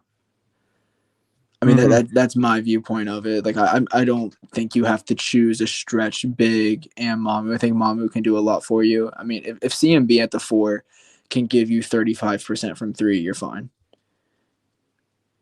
I mean, you're fine. If Scottie can give you 35% from 3, you're fine. Brandon Ingram's not going to shoot 26% forever. It's going to come up for sure. Looking at the outgoing draft picks for the Toronto Raptors here, the 2026 second round pick, it says Toronto's 2026 second round pick goes to Indiana, protected for selections 31 to 55. If this pick falls within this protected range and is therefore not conveyed, then Toronto's commitment to Indiana will be lifted. Protected 31st. That means we're not conveying this pick. We're not going to be a top 5 team in the league. Am I reading this incorrectly? This was the Wiseman trade. Then it can't be then. It's probably saying if it falls between 56 to 60. Because there's no way in hell they said for Wiseman, you can, if we fall between pick 31 to 55, you can have it. Especially the way they've loved second round picks these last few years. There's no way. No. This is an outgoing pick. No, that's what I'm saying. Like, there's no way they're getting off of a second round pick for James Wiseman that falls between 31 to 55. There's no way they did that. Okay, so this is our pick. What I'm saying is this pick will be our pick. Once the protection is lifted, our obligation to them is over. Am I correct? Sorry, I'm very sleepy Yeah, right no, now. you're good. We're saying the same thing, just in different ways. Okay, cool. So we will have two second-round picks next year. But we can't trade that one right now because technically it's not ours, but it is ours. Yes. Yeah. So we can't trade it right now, but that means on draft night we will have 2 seconds and another first, which is good. So that makes me think that right now, if you make a trade for, let's just say, a couple of expirings and a player that you really like, you can fill those roster spots next year. This also, to me, makes me very, very, very cautious about Ochai's future on this team, because there is probably a player in next year's mid-first round that can literally replace his production immediately. I'm watching so many rookies come in and be better than Ochai right now. I really don't need it. I don't need to pay this guy at all. Like, he is going to be a free agent next year. They probably should have traded him in the summer when his stock was high.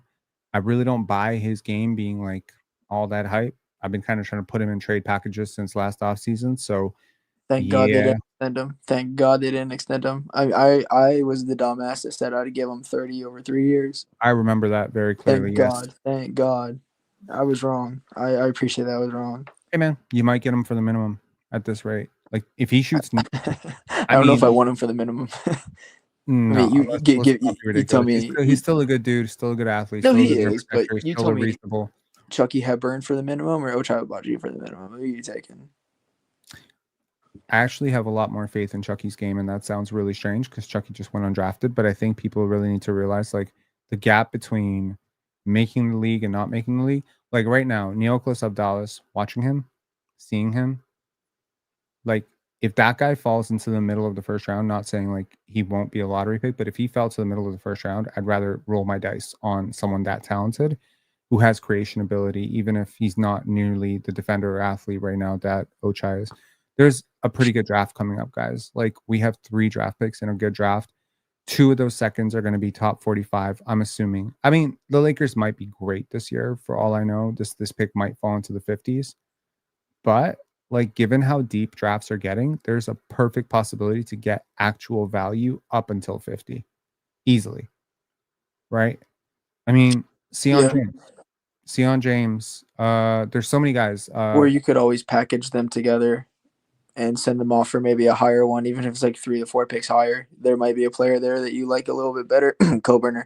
But yeah. Yeah, Cockburner would have been great. Anyways, man, it was great talking to you. Any final thoughts? Yeah, let's win 5 in the next 6. There's no reason we shouldn't. Find a way. Yeah, get greedy. Win all 6. Appreciate it, man. Yes, sir. You have a great rest of your night. Great night. Have a good night. Okay. The Toronto Raptors win against a good team. They make them look like a bad team. That's what good teams do to bad teams. I think the Raptors did not play their best basketball tonight, but several players did play their best basketball. There's a team right now in the NBA that is not playing its best basketball, and that's the Sacramento Kings. And I've been watching it very closely because I have a couple friends from Sacramento, obviously. Deep ties because of Peja, Vlade. I grew up really rooting for the Kings a lot because of my countrymen playing for the Kings. So I will say this.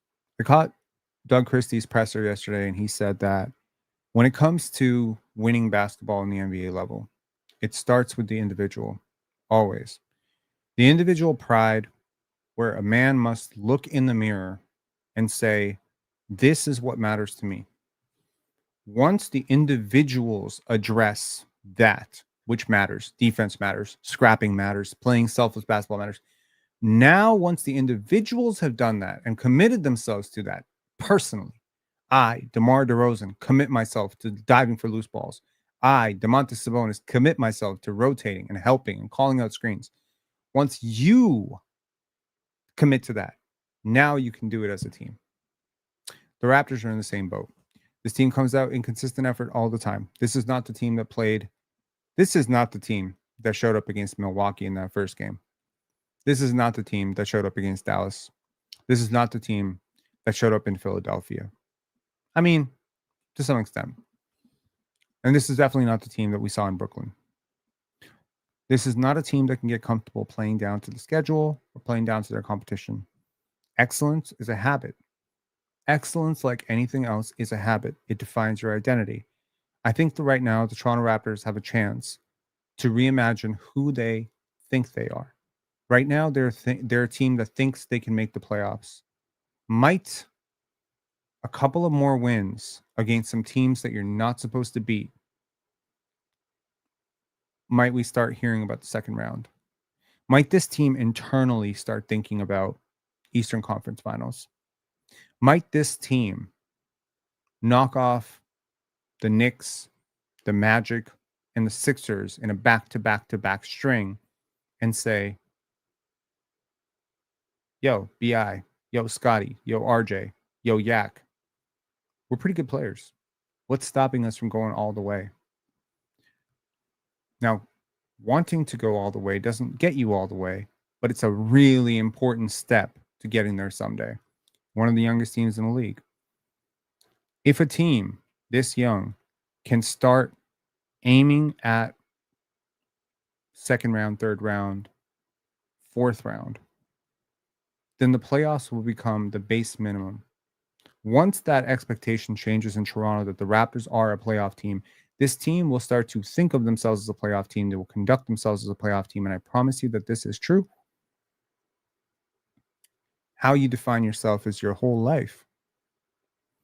I'll share a short story with you, as I like to often, end these lives on a bit of a personal note. And I apologize if I've shared this story before. But when I was 18, I was a dreamer. I didn't know the world that well.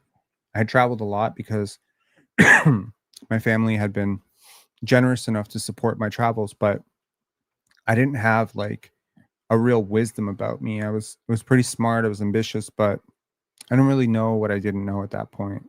I probably still don't. And I remember I was at a grocery store and this guy came up to me and he's like, you look like, you're an entrepreneur. You look like you're, an ambitious guy. And it was such a sketchy thing, but, sometimes compliments work. So he gave me his business card and he seemed really buttoned down. And I don't even remember his name now. That's how long ago, a distant memory this is. I was 17 or 18. I can't remember. I was probably 17. And he gave me this card and he said, hit me up. I actually have a great way for you to make a ton of money. And you seem like the type of person I've been looking for. I want to think if I can get you a job. And I was just like, this is too good to be true, but I'm going to call him anyway. What's the worst that can happen? He's going to interview me. And if he says, there's no pay, I'm not going to work for him. So I hit him up on the number that he sent me. The card looked legit. The site looked cool. It was something like Davies International, something. And I was just like, okay. So I hit this guy up and he invites me out to this meeting and he says, make sure to wear a suit. It's like this thing that, our company meets like once every month, et cetera, et cetera. Again, mind you, no idea what I'm doing at this point. So I reach into my closet and I pick out one of my dad's old suits that I had, tailor made for me. I'm a little bit taller than my dad, so I had it stretched out for me. And I get on the bus. And for the first time probably in my life since attending a funeral when I was like 14 or 15 years old, I'm wearing a suit on a bus. And the bus driver says to me, you look like a millionaire. Are you a millionaire? And that was the weirdest shit. It's so stupid. It's so weird. It's so innocuous. I don't remember who the bus driver was. I don't remember what he looks like. All I remember is I'd never heard the term millionaire and me in the same sentence. I'd never even thought to dream it. I'd never thought about it. Me, a millionaire? Me, government housing Rob, who works 12, 13 hours, $13 an hour, could be a millionaire someday? I've never thought about that. That concept did not even occur to me. Me, a podcaster, me, a filmmaker, these concepts were lost on me. I legitimately thought I was going to become a lawyer, and I thought I would be working off student debt for my entire life. Me, an entrepreneur. And so I show up to this meeting, and some of you are probably ahead of me. It was multi-level marketing. I got involved in this shit for about a month before I smelled the bullshit. And I figured it out. I was like, this is a scheme. This is a pyramid scheme. I'm not stupid, but it was pretty cool. Got some vitamins out of it. Got, and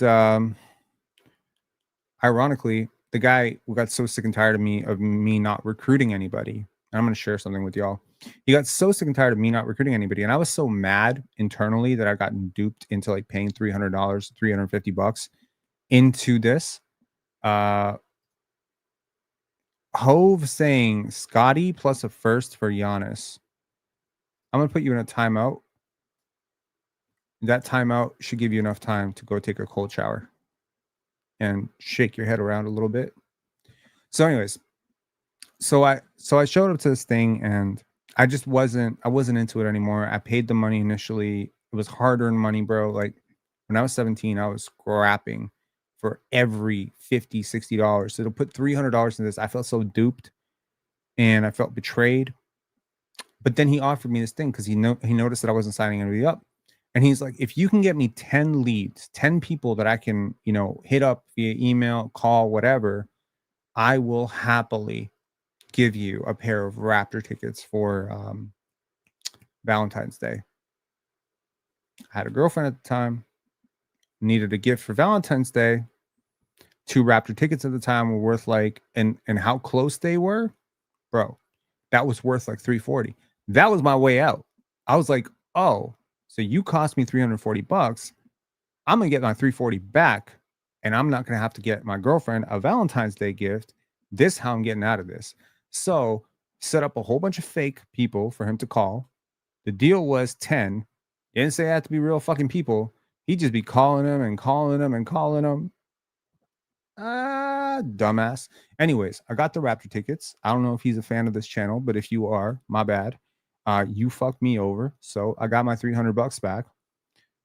But what remained of that interaction and of that situation was that someone, a random bus driver, had introduced into my mind that there's a possibility that you could be a millionaire. And so I set a new target. The possibility of home ownership never occurred to me. The possibility that I can invest never occurred to me. Somebody had to tell me. My grade 12 writer's craft teacher said one day I could imagine going into a Barnes & Noble or a Chapters or whatever and seeing a book with your name on it because you're such a gifted writer. I never thought that I could write until she told me that. 300 articles, maybe 600 articles, many of which were paid. 45 scripts later, I am a writer. I am a professional writer because that woman told me that I could write. So I say all of this not to brag about a resume that is, not very flattering, but rather to say sometimes you have a vision for what you want to do. And then life gives you a better vision of what you can do. And so I wonder if after stomping the Cleveland Cavaliers, a team that everyone expects to be a top 3 finish in the East, if this team starts to say, we should not lose again. There's no game that we should be 100% willing to lose anymore. We have a standard to uphold. This is the winning formula. When we play like this, we win. Every season turns around on a game. It's so interesting that the Raptors are talking about turning around a season. It's so interesting that this team right now at 7-5, by the way, doesn't even look that satisfied. Your best player right now is Scottie Barnes, bar none, 100%. If you want to argue somebody else, talk to a fucking wall. That dude right now looks disappointed all the time. This season is not meeting his expectations. 7-5 is worse than what he wanted. The minute this team came out and couldn't rebound, he put himself on the glass. This team couldn't defend, he put himself on defense. He abandoned all the offensive shit in the last few games just to get this team wins. He's just been happy to rebound, assist, push transition. He's trying to show this team how to win basketball games consistently so that they can participate in the dirty work and he can go back to scoring 24, 25 points per game. I hope this team can understand that they have a legitimate All-NBA player on their team. An All-NBA player surrounded by a really, really good supporting cast is what usually gets you through a couple of rounds in the playoffs. So hopefully the Raptors can get there. Hopefully they can get some experience. I'm not saying they're going to make it through right away. They might get bounced in the first round, but I feel more confident than ever after tonight that the Raptors will be a playoff team, that we will have a playoff team to cover on this channel for the first time in this channel's history. We will talk about playoffs on this channel. Yes, we did initially cover the playoffs when the Raptors initially made the playoffs with Scottie in his rookie season, but that was very short-lived. It felt a little bit bittersweet. Scottie got hurt. Fred got hurt. Fred was leaving. Nick Nurse sucked. There's a lot of stuff that was going wrong with that team initially. And this feels very different. This feels like you worked for a couple of years to build something up, and now you got this. Hova, you. What? You what? How about CMB, Ochai, and Walker to Atlanta for Okongwu? Hell no. I'm not trading Colin Murray Boyles. No. I love Onyeka Okongwu, but I'm not trading Colin Murray Boyles unless you're giving me back like something like totally on another level. Like, no. I understand the trepidations long term about Colin Murray Boyles fitting in on a team with Scottie Barnes and RJ Barrett and all these guys, but honestly, like, he's a very special defender. Very special defender. You should keep him for as long as you can. Anyways, we are 3 hours, almost 3 hours into this live stream. If you're one of the 500-ish people in here right now, please hit like. It helps this video get out to more people. We are, I believe, the longest running post-game show. We do the long ones, man. It'd be easy for me. I got a fucking editing assignment due at 8 a.m. tomorrow. 8 a.m. Okay. I'm gonna spend my entire night finishing that assignment because it's got to pay the bills. I'm gonna do that. And I told my girlfriend at the beginning of that game, we are going to lose this game, and it's going to be a short live stream, and I'm going to get right to work on that edit. And midway through this game, I was like, if we win, I'm giving this everything I got. This live stream is the most important thing in the world. Sleep can go to hell. I got to be on the, I don't think I'm on the panel tomorrow, although I definitely should be on the panel tomorrow. They should book me just to come in and talk shit about how good Scottie is. But I know they're not going to give me that opportunity. It's unfortunate, man. It's unfortunate. But hey, man, maybe next time we go up against the Cavs, I will have a lot more faith that this team can compete on that level. I look forward to this season more than ever. With every passing game, I see more and more hope. Shout outs to Emmanuel Quickly, averaging 23 points per game over the last 3 games, playing a lot better. I don't care about the points, makes, misses. He's playing the right way. He's playing the right basketball. Shout outs to Emmanuel Quickly. And shout outs to you. Please hit like on this video. It helps get it out to more people, as I said. And shout outs to me, who is going to have a coffee at 12:35 a.m. and work on an editing job for the next 7 hours. I'll talk to y'all later. Matten saying we're back. We're on a back-to-back next time, though. Yeah, it's the Nets. Talk to y'all later. Peace.